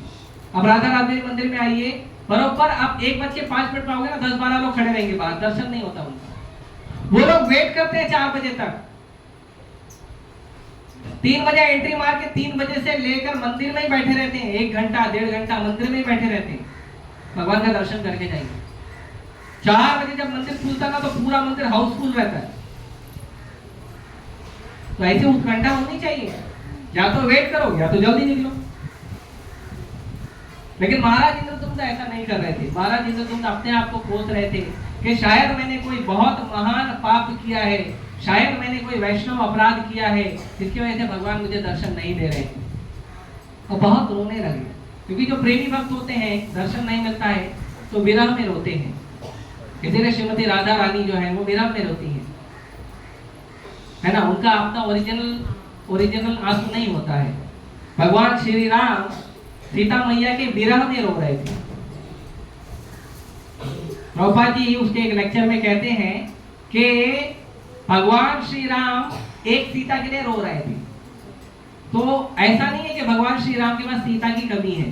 भगवान श्री राम सैकड़ों सीता को प्रकट कर सकते हैं। भगवान है वो प्रकट कर सकते हैं। एक सीता चले गए, नो प्रॉब्लम, दूसरी सीता प्रकट कर दिए। लेकिन भगवान जो विरह का आस्वादन है, जो विरह का भाव है, उसका आस्वादन कर रहे थे। तो इसमें एक लीला आती है छोटी सी कि जब भगवान इस तरह से विरह प्रकट कर रहे थे तो पार्वती माता और शिव जी ऊपर से जा रहे थे, उसी दंडकारण्य वन के ऊपर से जा रहे थे। तो पार्वती माता देखी कि अरे ये मनुष्य कौन है, ये कौन है राम, देखो कैसे पागलों की तरह स्त्री के पीछे, अपनी पत्नी के पीछे रो रहा है, सीता सीता चिल्ला रहा है। तो शिवजी बोले नहीं, भगवान है। शिवजी तुरंत प्रणाम किए। ये कैसे भगवान है ना, आजकल के लोग बोलते हैं ये कैसा भगवान है, सीता के लिए रोते रहते। तो शिवजी बोले देखिए वो प्रभु हैं, वो लीला कर रहे हैं। बोले अरे ऐसा थोड़ी लीला होता है, लीला की तरह होता है। ये तो एकदम ऐसा लग रहा है भगवान पत्ते से पूछ रहे हैं, पेड़ से पूछ रहे हैं, पानी से पूछ रहे हैं, पत्थर से पूछ रहे हैं, छोटे छोटे जीवों से पूछ रहे हैं, पक्षी से पूछ रहे हैं सीता कहाँ है, सीता को देखा क्या, सीता कहाँ है, सीता को देखा क्या। इतना पागल भी थोड़ी होता है। ठीक है भाई, कोई बात नहीं, थोड़ा दुख होता है लेकिन इतना दुख नहीं होता है। तो शिव जी बोले देखो जी वो भगवान ही है, आपको स्वीकार करना चाहिए। तो पार्वती बोली नहीं, मैं टेस्ट करूंगी। तो शिव जी ने मना किया ऐसा मत करो। नहीं मैं टेस्ट करूंगी। तो ठीक है, जब मैं खड़ा हूँ, वेट कर रहा हूँ, जाओ टेस्ट करके आओ। तो पार्वती माता क्या है कि सीता का रूप लेके भगवान श्री राम के सामने जाके खड़ी हो गई। अब ऑब्वियसली बात है कि अगर भगवान सीता मैया को इतना विरह में, इतना प्रेम में पागलों की तरह ढूंढ रहे हैं और सीता सामने आगे तो तुरंत आलिंगन करेंगे। लेकिन जब पार्वती माता सीता का रूप लेके जाके खड़े हो गई तो भगवान फिर नॉर्मल हो गए, भगवान हो गए। और फिर पार्वती माता को प्रणाम किए, सीता के रूप में पार्वती माता को प्रणाम किए। और पार्वती माता बोले माता आप यहाँ क्या कर रहे हो इतने घने जंगल में, वो भी अकेले, आपके हस्बैंड कहाँ है? पार्वती माता तो पानी पानी हो गई। ले मैं थोड़ा ऐसे नीचे आई थी, है प्रभु जी ऊपर जा रही ऊपर। तो वो फिर वापस चले गए। तो शिव जी पूछे क्या हुआ, टेस्ट किया? नहीं मेरे को तो पता है, मैं तो ऐसे दर्शन करने गई थी भगवान का। और फिर भगवान इमीडिएटली फिर लीला चालू कर दिया, सीते सीते ढूंढ रहे हैं पूरे जंगलों में। तो भगवान लीला करते हैं, ये विरह का आस्वादन है। तो भगवान और भगवान के भक्त जब एक दूसरे से अलग भी होते हैं तो उनको जीवन में दुख नहीं होता है, वो विरह का आनंद होता है। तो इंद्रदुम्न महाराज जो विरह में बहुत दुखी जैसे प्रतीत हो रहे थे और वो अपने आप को कोस रहे थे कि मेरा क्या पाप है जिस वजह से भगवान दर्शन नहीं दे रहे। तो एक आकाशवाणी हुई और फिर आकाशवाणी में भगवान ने बताया कि नील माधव रूप का जो दर्शन का समय है वो पूरा हो चुका है। अभी भगवान जगन्नाथ बलदेव सुभद्रा के रूप में आएंगे और भगवान आपके द्वारा प्रकट होंगे, क्योंकि आप इतने उत्तम भक्ति करते हो भगवान का, इसीलिए आपको माध्यम बना के भगवान प्रकट होंगे इसी श्री क्षेत्र में। आप जाइए यहाँ पे जो पुरुषोत्तम क्षेत्र है यहाँ नगर बसाइए और यहाँ पे कुछ समय के बाद आप जाएंगे जगन्नाथपुरी में तो बड़ा समुद्र है। तो कुछ समय के बाद उसमें 3 बड़ी बड़ी लकड़ी जो है बहते हुए आएगी और उस लकड़ी को आप लीजिएगा और अपने पास रखिएगा और कुछ समय के बाद एक कारीगर आएगा, कारपेंटर, जो उस लकड़ी से भगवान के सुंदर नील माधव के दर्शन जो विग्रह है उसको बनाएंगे। तो राजा बोले ठीक है, उन्होंने वैसा ही किया। वहां पे शांत होके बैठे वहां पे भगवान के भजन में, भगवान राजा भजन कर रहे हैं, पूरी प्रजा भजन कर रही है। फिर 3 लकड़ी बहते हुए आई, बड़ी बड़ी। तो बहते हुए आई और उन्होंने क्या किया, उन्होंने तीनों लकड़ी को उठाया, उसको अपने राज्य में ले आए।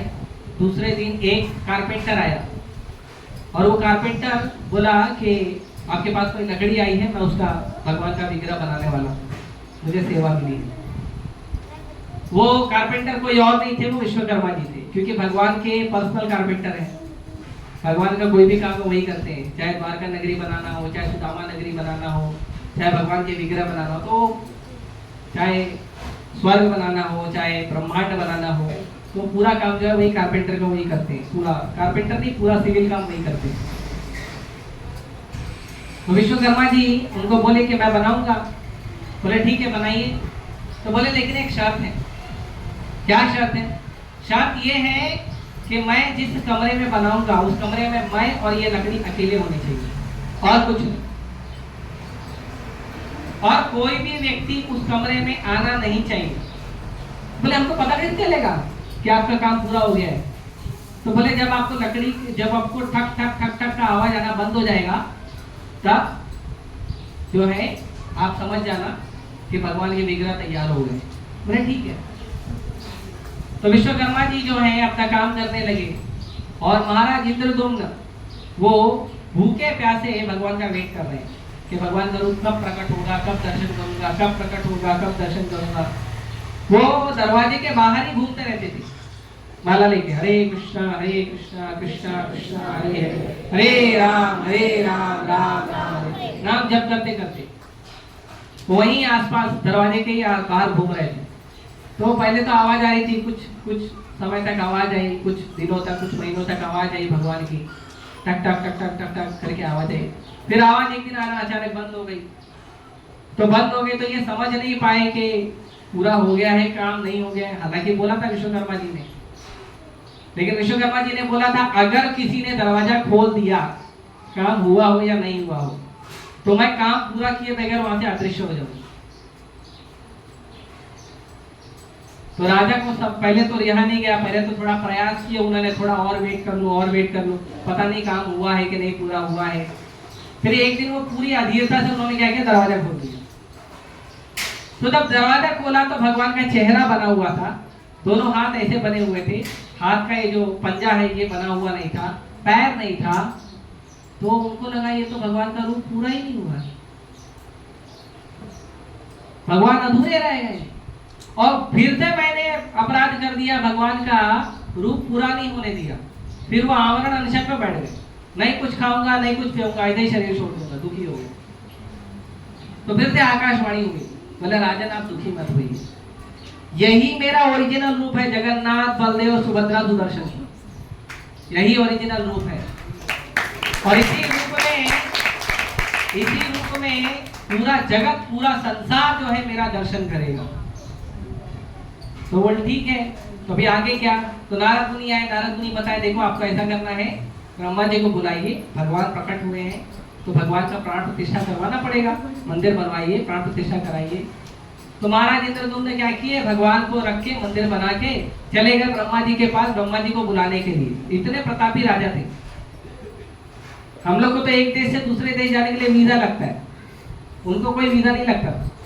वो एक प्लैनेट से दूसरे प्लैनेट से ले जाते थे, एक लोक से दूसरे लोक चले जाते थे विदाउट वीजा। तो भगवान के भक्त ऐसे होते हैं।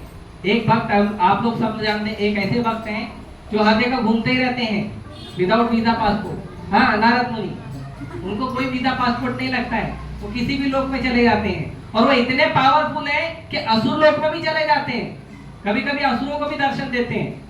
ये हिरण्यकशिपु, कंस, रावण, कैसे उद्धार हुआ इनका? इनका उद्धार नारद मुनि के कारण हो। नारद मुनि बार बार आके दर्शन देते थे इनको। लेकिन हमारे टीवी सीरियल वालों ने नारद मुनि का नाम कितना खराब किया बताइए। नारद मुनि को चमचा, बिचौलिया, न जाने क्या क्या बोलते हैं और थर्ड क्लास लैंग्वेज यूज करते हैं। इसके लिए मेरा निवेदन है, आप लोग टीवी में मूवी में जो भगवान का लीला बताते हैं ना, मत देखा करो, आपका चेतना कंटामिनेट होगा। आपका चेतना दूषित होगा। इतना थर्ड क्लास लैंग्वेज यूज करते हैं भगवान के लिए, छलिया बलिया क्या क्या बोलते हैं भगवान को। ये बोला जाता है भगवान को जाओ ब्रज में, ये सब बोलते हैं भगवान को, पता करो, नहीं बोलते हैं। पर ठीक है, अभी वो एकदम लोकल लोग हैं, सड़क छाप है, तो वो भी भगवान को सड़क छाप जैसे ही शब्द देते हैं। ऐसा नहीं करना। भगवान आपके भगवान है, आपके प्रभु है, आप ये सब शब्द उनके बारे में सुनते हो, अच्छा लगता है। और टीवी में सुनते हैं हम। नारद मुनि कौन है? नारद मुनि गुरु परंपरा में तीसरे नंबर के आचार्य हैं। नारद मुनि एक ऐसे अकेले पर्सनालिटी हैं जो पूरे ब्रह्मांड में किसी भी व्यक्ति को कभी भी किसी भी समय मिल सकते हैं, किसी परमिशन की जरूरत नहीं है। ऐसे पावरफुल आचार्य, ऐसे महान भक्त, 12 महाजन में एक नाम नारद मुनि का है। ऐसे महाभागवत भक्तों का निंदा हम टीवी सीरियल में सुनते हैं। कितना अपराध है, ये नहीं करना चाहिए। इसके लिए टीवी सीरियल में जितने भी भक्ति उक्ति के आते हैं ना, उसको बंद करके कृपया करके आप यहाँ से पुस्तक लेके जाइए प्रभुपाद जी का, और उससे पढ़िए, उससे समझिए। उसमें आपको असली ज्ञान मिलेगा, असली दर्शन मिलेगा। नारद मुनि बोले जाइए ब्रह्मा जी को बुला लाइए, तो गए ब्रह्मा जी को बुलाने। अब ब्रह्मा जी का जो एक दिन होता है, ब्रह्मा जी का एक दिन, वो धरती का 86 करोड़ साल होता है। कितना? तो वो गए बुलाने के लिए, बड़े थोड़ा टाइम के लिए गए होंगे। वो जैसे जाके आए, तब तक वो जो क्षेत्र था पुरुषोत्तम क्षेत्र, उस पर दूसरे लोग राज करने लगे थे। तो आके पता आ रही है मेरा राज्य है, मेरा राज्य पाट है, उनके बीवी बच्चे सब हो गया उनका, इतना वर्ष बीत गया। तो अरे नहीं मेरा राज्य है, ये ऐसा है, सब बताने लगे। और कोई मानने कोई तैयार नहीं। ऐसे कोई भी आके बोल देता कि मेरा राज्य है, थोड़ी चलेगा, हम नहीं मानेंगे। तो फिर वो पूरा कथा सुनाए कि ऐसा ऐसा हुआ था, ये हुआ था इतने करोड़ साल पहले। तो फिर लोगों ने बोला हाँ बात तो सही है। तो बोले मैं ब्रह्मा जी को बुलाने गया था, ब्रह्मा जी आ रहे तो थोड़ा वेट करो। फिर ब्रह्मा जी आए, फिर उन्होंने भगवान का प्राण प्रतिष्ठा किया, भगवान का अभिषेक किया और भगवान को स्थापित किया। तो ये है भगवान श्री श्री जगन्नाथ बलदेव सुभद्रा सुदर्शन का सुंदर प्राकट्य। इसको मैंने काफी शॉर्ट किया है, ठीक है। एक बड़ी लीला है, आई थिंक 7 दिन 10 दिन में ऐसा पूरा होता है ये कथा। और भगवान का ये जो रूप है जगन्नाथ बलदेव सुभद्रा, कृष्ण से जगन्नाथ कैसे बन गया उसका एक लीला है। कृष्ण से कृष्ण रूप जो है वो जगन्नाथ कैसे बने। तो भगवान श्री कृष्ण जब द्वारका में थे, वृंदावन से तो भगवान 11 साल में चले गए थे। अब पढ़ाई लिखाई तो कुछ किए नहीं थे, स्कूल में एडमिशन लिए नहीं, है ना। क्योंकि पहले ना स्कूल में एडमिशन लेने की जरूरत नहीं पड़ती थी। पिताजी जो काम करे बेटा सीख लेता था, उसी से रोटी कमा लेता था और उसको गर्व होता था मेरा पिताजी जो काम कर रहा है। सबसे बड़ी बात यह है, आजकल तो जो काम पिताजी करता है, पिताजी खुद नहीं चाहता कि बेटा वो काम करे, और बेटा खुद करता है कि आप ये क्या काम करते रहते हैं। भगवान कृष्ण के पिता क्या थे? किसान थे, नंद महाराज। गोपाल थे, गाय चराते थे। और कृष्ण भी गाय चराते थे, कृष्ण भी खेती करते थे। तो नंद महाराज ने डिपार्टमेंट बांट के रखा था। कृष्ण गाय चराएंगे और बलराम जो है वो हल चलाएंगे। इसके लिए बलराम जी का एक आयुध है, क्या है? हल। हलधर बोलते हैं बलराम जी को। और कृष्ण के हाथ में बांसुरी है गाय को बुलाने के लिए। तो ये 2 डिपार्टमेंट था। तो कृष्ण को अभिमान था, मैं वाला हूं, अच्छा लगता था बोलना। आज तो कोई भी, आज तो बोलते हैं किसान आत्महत्या करें, ये सब करें, क्योंकि अभिमान नहीं है हमको हमारे कार्य में। अभिमान करके करिए, भगवान की सेवा में लगाइए, तब देखिए उसका जो रिजल्ट आता है कैसा आता है। तो कृष्ण और बलराम बहुत सुंदर लीला किए थे मथुरा में, वृंदावन में। उसके बाद वो मथुरा चले गए, मथुरा से फिर वो उज्जैन चले गए, है ना। पढ़ाई लिखाई भी तो करनी है ना। लोग बोलेंगे अनपढ़, पढ़ाई लिखाई तो किया ही, तो स्कूल भेजे, गुरुकुल में भेजे, गुरुकुल में पढ़ाई किए। 64 दिन में 64 कला पढ़ के निकल गए, है ना। यहाँ तो 64 दिन में हमारा एक सब्जेक्ट का सिलेबस पूरा नहीं होता है। टीचर पढ़ा के पूरा नहीं करती, बच्चे सीखेंगे दूसरी बात है। और रट्टा अलग से मारते हैं एग्जाम के टाइम पे, झूल के, रात को जाग के। ऐसे भगवान नहीं है। भगवान मतलब परफेक्ट। 64 दिन में 64 कला सीख के फिर भगवान जो है, भगवान का बाद में विवाह वगैरह भी हुआ, द्वारका चले गए। द्वारका में बहुत सारी रानियों के साथ 16,108 रानियों के साथ भगवान निवास करते थे। और हर रानी के साथ भगवान पर्सनल अकेले रहते थे। हर रानी के पास ऐसा नहीं एक रानी से मिले फिर 16,108 दिन के बाद दूसरी से मिलेंगे ऐसा नहीं, कितने साल निकल जाएगी उसमें, ऐसा नहीं करते थे भगवान। हर रोज हर रानी के साथ हर समय। हाँ, सुधर्मा सभा में जाते थे, अपना जो उनका ऑफिस था। भगवान ऑफिस भी जाते थे, पता है, रोज सुबह जाते थे, ऑफिस जाते थे और शाम को वापस घर पे आते थे। सुधर्मा सभा उसका नाम है, भगवान का राज दरबार था। तो भगवान आते थे, लेकिन भगवान अपनी पत्नियों पे जो है वो ज्यादा इंटरेस्ट नहीं दिखाते थे। हमेशा भगवान जो है वृंदावन का स्मरण करते थे। कभी गोपियों का नाम लेते थे, कभी गायों का नाम लेते थे, कभी यमुना का नाम लेते थे, कभी भगवान अपने मित्रों का, सुदामा, श्रीदामा, मधुमंगल, कभी नंद महाराज का, कभी यशोदा मैया का। अलग अलग वन है, 12 वन है वृंदावन में, वनों का नाम लेते थे। तो अलग अलग भगवान जो है अपने भक्तों का ही स्मरण करते थे। तो उनकी जितनी रानियां थी सब परेशान हो गई कि हम इतना सेवा करते हैं, चरण सेवा करते हैं, अभिषेक करते हैं, बहुत सारा भगवान का सेवा करते हैं, ये हमारी तरफ देखते भी नहीं। ऐसा क्या करें जो देखें? और नहीं तो लेते रहते वहां पे वृंदावन का नाम लेते रहते हैं, वृंदावन में ये है वो है, वृंदावन का पूरा स्मरण करते रहते। ऐसा क्या है वृंदावन में, हमको भी जानना है। तो क्या किया, सारी रानियों ने मीटिंग किया। तो भगवान कृष्ण और बलराम के अलावा वृंदावन से द्वारका में कौन था, उनको उन लोग ने रिक्वेस्ट किया। तो 2 लोग थे, एक जो है माता सुभद्रा, भगवान की बहन, अर्जुन की वाइफ, और दूसरे माता बलराम की माँ, क्या नाम है, रोहिणी। तो 2 ये दोनों ही जो है वो द्वारका में उस समय उपलब्ध थे। तो इनको कहा गया कि आप बताइए क्या हुआ है वृंदावन में, ऐसा क्या हुआ है कि जो कृष्ण और बलराम है हमेशा वृंदावन का ही नाम लेते हैं। तो माता रोहिणी ने बोला, देखो अगर उनके सामने आप चर्चा करोगे और एक बार भी वृंदावन का लीला या नाम ले लिया ना, कृष्ण बलराम तुरंत चले जाएंगे वृंदावन, वापस कभी नहीं आएंगे। क्योंकि वो आप लोगों के लिए यहाँ पे रुके हुए हैं, उनको कोई इंटरेस्ट नहीं है, वो इमीडिएटली वापस चले जाएंगे, वापस नहीं आएंगे कभी। तो आप लोग जो है कृष्ण बलराम को कहीं तो बाहर भेजना पड़ेगा। एक दिन ऐसा अरेंज करो, एक दिन एक बड़ा हॉल बुक करो। बुक क्या करना, सब अपना ही है, पूरा द्वारका अपना ही है। एक बड़ा हॉल ले आओ, उस हॉल में सभी लोग एक साथ जमा हो जाओ, ठीक है, माइक सिस्टम वगैरह सब अच्छे से अरेंजमेंट हो जाए, और फिर मैं बताऊंगी आपको लीला। दरवाजे पे एक व्यक्ति खड़ा होना चाहिए, दरवाजा चारों तरफ से लॉक होना चाहिए कि किसी भी तरह कृष्ण बलराम दरवाजे के अंदर एंटर न हो।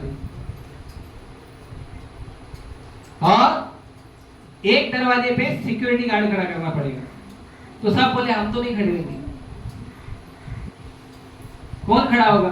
तो सुभद्रा मैया को रिक्वेस्ट है। सुभद्रा मैया बोली, क्यों, मैं भी लीला सुनूंगी। वे सारी रानियों ने क्या किया, सुभद्रा मैया को रिक्वेस्ट कर, देखो तुमको साड़ी देंगे, तुमको चूड़ी देंगे, जो भी गिफ्ट होता है माताएं आपस में देती हैं एक दूसरे को। तो थोड़ा सा उनको तुम जो है थोड़ा बाहर रुको ना प्लीज, हमको सुनते दो, तुम तो देखी हो। तो ठीक है, कोई बात नहीं। तो बड़ी सभा अरेंज हुई, रोहिणी माता बोलना शुरू की, कृष्ण बलराम को ग्रोसरी का लिस्ट दे दिया, है ना, दाल राइस जो भी सब्जी मसाला लाना है जाओ लेके आओ। कृष्ण बलराम चले गए, ठीक है, बोले हैं लाने की, चलो जाके लेके आओ। बाद में बोले मैं तो भगवान हूँ, मेरे को क्या लाने की जरूरत है। तो फिर रास्ते से यू टर्न हो गए।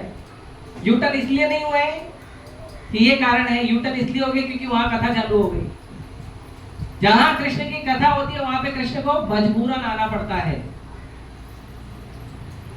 जहां भी कृष्ण की कथा होती है, एक बार नारद मुनि भगवान को पूछे, पद्म पुराण में श्लोक आता है, नारद मुनि भगवान विष्णु को पूछते हैं, भगवान आप कहाँ रहते हो? वैकुंठ में रहते हो कि योगियों के हृदय में रहते हो? आपका परमानेंट एड्रेस क्या है? हमारा भी होता है ना, एक टेम्पररी एड्रेस, एक परमानेंट एड्रेस। तो आपका परमानेंट एड्रेस क्या है? कभी कभी आप वैकुंठ में भी नहीं रहते हो, तो परमानेंट क्या है? कहाँ पे आपको हम जाएंगे तो तुरंत पकड़ लेंगे, तुरंत मिल लेंगे, तुरंत आपका दर्शन होगा। तो भगवान बोले, ना हम तिष्ठामि वैकुंठे योगिने हृदयेषु वा, ना मैं वैकुंठ में रहता हूँ, ना मैं योगियों के हृदय में रहता हूँ। तत्र तिष्ठामि नारद यत्र गायन्ति मद्भक्त्वा, मैं वहां रहता हूँ नारद जहां पे मेरा भक्त, मेरा कथा, मेरा गुणगान, मेरा नाम जप करते हैं। हरे कृष्णा कृष्णा कृष्णा हरे हरे राम राम राम हरे हरे। भगवान का जहाँ नाम जप होता है, भगवान की कथा कीर्तन होता है, वहां भगवान अवेलेबल होते हैं। तो यहाँ कथा शुरू होगी, वहां बलराम और कृष्ण ने अपने पैरों को उल्टा करके सीधा रिटर्न आने चालू कर दिया। और सुभद्रा मैया, क्योंकि भगवान की कथा है तो भगवान के भक्त बिना कथा के रह नहीं सकते ना, कथा तो सुनना है। तो सुभद्रा मैया क्या की, छोटा सा एक छोटा होल था दरवाजे के बीच में, उसने तक कान लगा के सुनने लगी। और वो कथा सुनने में इतनी मग्न हो गई कि कृष्ण बलराम इधर बाहर आके खड़े हैं, उनको मालूम है। तो कृष्ण बलराम दरवाजे के दूसरे होल से कृष्ण बलराम कान लगा दिया, चल क्या रहा है अंदर, हम लोग को बाहर भगा दिया, पूरा लॉक सिस्टम लगाया है। तो वो भी अपना कथा सुनने लगे। तो जब कृष्ण और बलराम अपना कथा अपने भक्तों के द्वारा सुन रहे थे, तो कृष्ण और बलराम इतने ज्यादा भाव विभोर हो गए कि कृष्ण और बलराम मोम की तरफ पिघलने लगे। कृष्ण, बलराम और सुभद्रा महाराज पूरा मोम की तरह मेल्ट होने लगे। कृष्ण की आंखें बड़ी बड़ी हो गई, जगन्नाथ जी के ना बड़ी बड़ी आंखें, उनके पैर गायब हो गए, उनके हाथ जो है छोटे छोटे हो गए, एकदम डॉल जैसे। तो नारद जी ऊपर से जा रहे, नारद जी हमेशा लीला में आस्वादन बढ़ाते हैं, और नारद जी जैसे ऊपर से जाते देखे भगवान को, जगन्नाथ बलदेव सुभद्रा को, जोर से चिल्लाने लगे, मैंने देख लिया, मैंने देख लिया, मैंने देख लिया। तो कृष्ण ने नारद जी की आवाज सुनी तो तुरंत वापस अपने रूप में आ गए। तो नारद जी बोले, क्या देखा? बोले, मैंने आपका सबसे अद्भुत, सबसे करुणामय, सबसे पतित पावन रूप देखा है। तो भगवान बोले, ठीक है देख लिया, अभी नहीं, ऐसे कैसे चलेगा? मैंने देखा है इस रूप को, तो अब मेरी इच्छा है आपसे वरदान चाहिए। भगवान का दर्शन होगा तो वरदान भी तो चाहिए। भगवान वरदराज है, वरदान देने में राजा। तो क्या वरदान चाहिए? भगवान आपके इस रूप का जो पूजा है वो पूरे पृथ्वी के हर घर घर में होना चाहिए, हर नगर में होना चाहिए। तो भगवान बोले, ठीक है। ब्रह्मा जी के 50 वर्षों के बाद जो दूसरा 50 वर्षों का जो चल रहा है अभी, उसमें मेरा ये जो रूप है जगन्नाथ बलदेव सुभद्रा का, ये रूप जो है ये हर जगह नीलाद्रि क्षेत्र में भगवान प्रकट होंगे। और फिर प्रभुपाद जी ने इस इच्छा को पूरा करते हुए पूरे विश्व में जगन्नाथ रथ यात्रा निकाली, पूरे विश्व में। तो वो 1-2 मिनट में कथा करके फिर हम कथा को विराम देते हैं। तो प्रभुपाद जी एक बार अपने शिष्यों के साथ बैठे थे, और मालती माता जी, तो वहां पे ना हिप्पी स्टोर हुआ करता था, हिप्पी थे ना सब, तो हिप्पी स्टोर हुआ करता था। तो हिप्पी स्टोर में जो इंडियन आइटम्स वो सब वहां पे मंगा के रखे जाते थे, इंडियन आइटम्स। तो प्रभुपाद जी के जो शिष्य थे ना, वो कहीं भी जाते थे ना, तो कुछ ना कुछ प्रभुपाद जी के लिए खरीद के लाते थे। ये आदर्श है गुरु और भगवान का दर्शन करने का। कभी खाली हाथ नहीं आना चाहिए भगवान के पास और गुरु के पास, कुछ ना कुछ लेकर आना चाहिए। सोचो, ये वो अंग्रेज हिप्पियों को इतना बुद्धि था कि वो कभी भी प्रभुपाद जी से मिलने आते थे या भगवान का दर्शन करने तो कुछ ना कुछ लेकर आते थे। तो मालती माता जी एक दिन इंडियन स्टोर में गई और वहां से जाके एक डॉल उठा के लेके, एक छोटा सा डॉल है ना, इंडियन डॉल, वो लेकर आई, और वो ऐसे कपड़े में बांध के लेकर आई और प्रभुपाद जी को दिखाई। बोली, प्रभुपाद जी मैं आपके लिए डॉल लेकर आई, इंडियन डॉल। तो वो लोग लेकर आते थे, कभी चैतन्य महाप्रभु का फोटो, कभी कृष्ण का फोटो, कभी राम का फोटो, ऐसे फोटो वगैरह लेके आते थे जो इंडिया से वहां पे जाता था। तो डॉल लेके आई। जैसे उन्होंने डॉल दिखाया प्रभुपाद जी को, प्रभुपाद जी अपने कुर्सी से उठे और सीधा लंबा दंडवत प्रणाम किए डॉल को। तो ये सब आश्चर्यचकित हो गए। प्रभुपाद जी प्रणाम किया और उठे और बोले दिस इज जगन्नाथ। तो जगन्नाथ जी को लेकर आई थी मालती माता। तो मालती माता जी को बोले आप वापस जाओ, उस स्टोर में वापस जाओ और उस स्टोर में ऐसे 2 और होंगे, उनको भी लेके आओ। उनको भी लेके आओ। ये है जगन्नाथ बलदेव सुभद्रा। तो मालती माता जी गई तो देखी सच में और 2 थे। अब उनको तो इतना बुद्धि नहीं था ना कि अलग अलग है कि एक एक है। वो तीनों को लेके आई। फिर प्रभुपाद जी देखे तो मालती माता जी के हस्बैंड थे श्याम सुंदर प्रभु। तो वो कारपेंटरी का काम जानते थे। श्याम सुंदर प्रभु को प्रभुपाद जी ने वो छोटा डॉल दिखाया और उनको पूछा can you make big out of this, इसे बड़ा बना सकते हो लकड़ी से? वो बोले कारपेंटर लोग वो बना देंगे। फिर ठीक है बनाओ। तो उनको दे दिया बनाने के लिए। तो कुछ महीने लग गए, उन्होंने बनाया, बना के रेडी किया। और फिर जब रेडी किया तो प्रभुपाद जी ने 1966 में सैन फ्रांसिस्को की सड़कों पर सबसे पहला इस्कॉन का जगन्नाथ रथ यात्रा शुरू किया। हरि बोल। जगन्नाथ बलदेव सुभद्रा महारानी के, जगन्नाथ रथ यात्रा के। इस तरह से इस्कॉन की पहली रथ यात्रा शुरू हुई और अब पूरे विश्व में सैकड़ों से ज्यादा, सैकड़ों भी कम बोल रहा हूँ, हजारों से ज्यादा रथ यात्राएं होती है। केवल भारत में 100 से ज्यादा रथ यात्रा होती है। हर अलग अलग शहर में रथ यात्रा होती है और हर जगह भगवान जगन्नाथ जी दर्शन करने जाते हैं। भगवान जगन्नाथ जी घर से बाहर निकल के दर्शन देते हैं, है ना। कई लोग मंदिर नहीं आते हैं, बहुत टाइम बहुत बिजी है। तो भगवान बोलते हैं वो बिजी है ना, मैं फ्री हूँ, मैं चल रहा हूँ। तो भगवान रथ पे आरूढ़ होकर सबको दर्शन देते हैं, सबको प्रसाद देते हैं, सबको कृपा करते हैं। भगवान जगन्नाथ बलदेव सुभद्रा। तो ये जो रथ यात्रा है ये बहुत विशेष महोत्सव है। और रथ यात्रा का मतलब है कि भगवान जगन्नाथ जी को कुरुक्षेत्र से वृंदावन लेकर आना। जब भगवान कुरुक्षेत्र में युद्ध भूमि युद्ध कर लिए तो उसके बाद अंत में सब लोग मिलने आए थे भगवान से। तो गोकुल से भी आए थे, वृंदावन से भी आए थे। तो राधा रानी और उनकी सारी सखियां भी आई थी, गोपियां। तो वो क्या किए, वो भगवान को देखे कि भगवान के सर पे मुकुट है और पूरा एकदम क्षत्रिय वेश है। तो वो लोग आके बोले आप इसमें अच्छे नहीं लग रहे हो, आप तो गोप के वेश में अच्छे लगते हो। तो राधा रानी और सारी सखियों ने जगन्नाथ बलदेव और सुभद्रा तीनों के रथ को रस्सी बांधे और रथ को रस्सी से खींचते हुए वृंदावन लेके आए, कुरुक्षेत्र से वृंदावन। इसके लिए जो जगन्नाथ मंदिर है, जो जहाँ पे हम पूरे साल दर्शन करते हैं, उसको कुरुक्षेत्र कहा जाता है, जगन्नाथ मंदिर को, जो श्री क्षेत्र मंदिर है। और जो रथ यात्रा में 15 दिन भगवान जगन्नाथ जो है वो वहां से दूसरे तरफ एक दूसरे छोर पे गुंडीचा मंदिर है जिसको वृंदावन कहते हैं। तो इसीलिए ये जो रथ को खींचना है ये श्रीमती राधा रानी को असिस्ट करना है, उनको हेल्प करना है रथ खींचने में। और चैतन्य महाप्रभु भगवान जगन्नाथ जी के रथ के सामने नृत्य करते थे, कीर्तन करते थे, जोर जोर से नाचते थे, हरे कृष्ण महामंत्र बोल बोल के, हरे कृष्ण कृष्ण कृष्ण हरे हरे, हरे राम राम राम हरे हरे। तो नृत्य करते थे। तो हम लोगों को भी भगवान के सामने नृत्य करना चाहिए।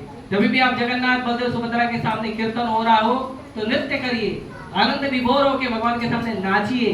बहुत बड़ा आनंद है ये, दुनिया में ऐसा आनंद हर जगह नहीं मिलेगा। जब भी आप मंदिर आते हो, कीर्तन हो रहा है तो आनंद से नाचिए। भूल जाइए सब आपका क्या प्रोफेशन है, डॉक्टर हो, लॉयर हो, इंजीनियर हो, दुकान के मालिक हो, कंपनी के मालिक, भूल जाओ वो सब, है ना। माताएं भूल जाओ, गृहिणी है ना, हम मालकिन है, सब भूल जाओ। आप एक ही चीज क्या याद कि आप भगवान के भक्त हो, भगवान सामने खड़े हैं, कीर्तन हो रहा है, उन्माद नाचिए जोर जोर से कीर्तन करते हुए। तो ये संक्षिप्त में, शॉर्ट में हमने भगवान श्री श्री जगन्नाथ बलदेव सुभद्रा महारानी की रथ यात्रा को चर्चा किया। बहुत अद्भुत भगवान का दर्शन है। प्रभुपाद जी के कृपा से पहले जगन्नाथपुरी में केवल जो हिंदू लोग हैं उन लोगों को ही दर्शन देते थे, बाकी किसी को दर्शन नहीं देते थे। प्रभुपाद जी के आशीर्वाद से, क्योंकि भगवान क्या है, जगन्नाथ है ना, हिंदू भगवान नहीं है ना, हिंदू नाथ नहीं है, भारत नाथ नहीं है, जगत नाथ है। तो जगत में तो पूरा आता है ना। तो पूरी पृथ्वी को भगवान जो है दर्शन देने के लिए प्रभुपाद जी के माध्यम से पूरी पृथ्वी पे भ्रमण कर रहे हैं। पूरी पृथ्वी पे भगवान जो है सबको दर्शन दे रहे हैं। जगन्नाथ जी का विशेष उत्सव होता है जगन्नाथ रथ यात्रा। इसमें आप सभी भाग लीजिए, इसमें आप सभी उत्सव करिए। हमारे जुहू में भी होगा, जिनको समय हो वहां पे आ सकते हैं। बहुत विशेष उत्सव होता है जुहू में। तो मुंबई के जो 5 प्रतिष्ठित मंदिर हैं वो 5 मंदिर के सारे भक्त एक साथ आते हैं। आप आएंगे तो इस मंदिर के भी भक्त जुड़ जाएंगे। तो सभी मंदिर के भक्त आते हैं और भगवान का सुंदर रथ यात्रा का जो है आनंद लेते हैं, प्रसाद पाते हैं, रथ को खींचते हैं, नाचते हैं, भगवान की सेवा करते हैं। तो ये आनंद का जो उत्सव है ये आप लोगों के लिए आ रहा है। ठीक है।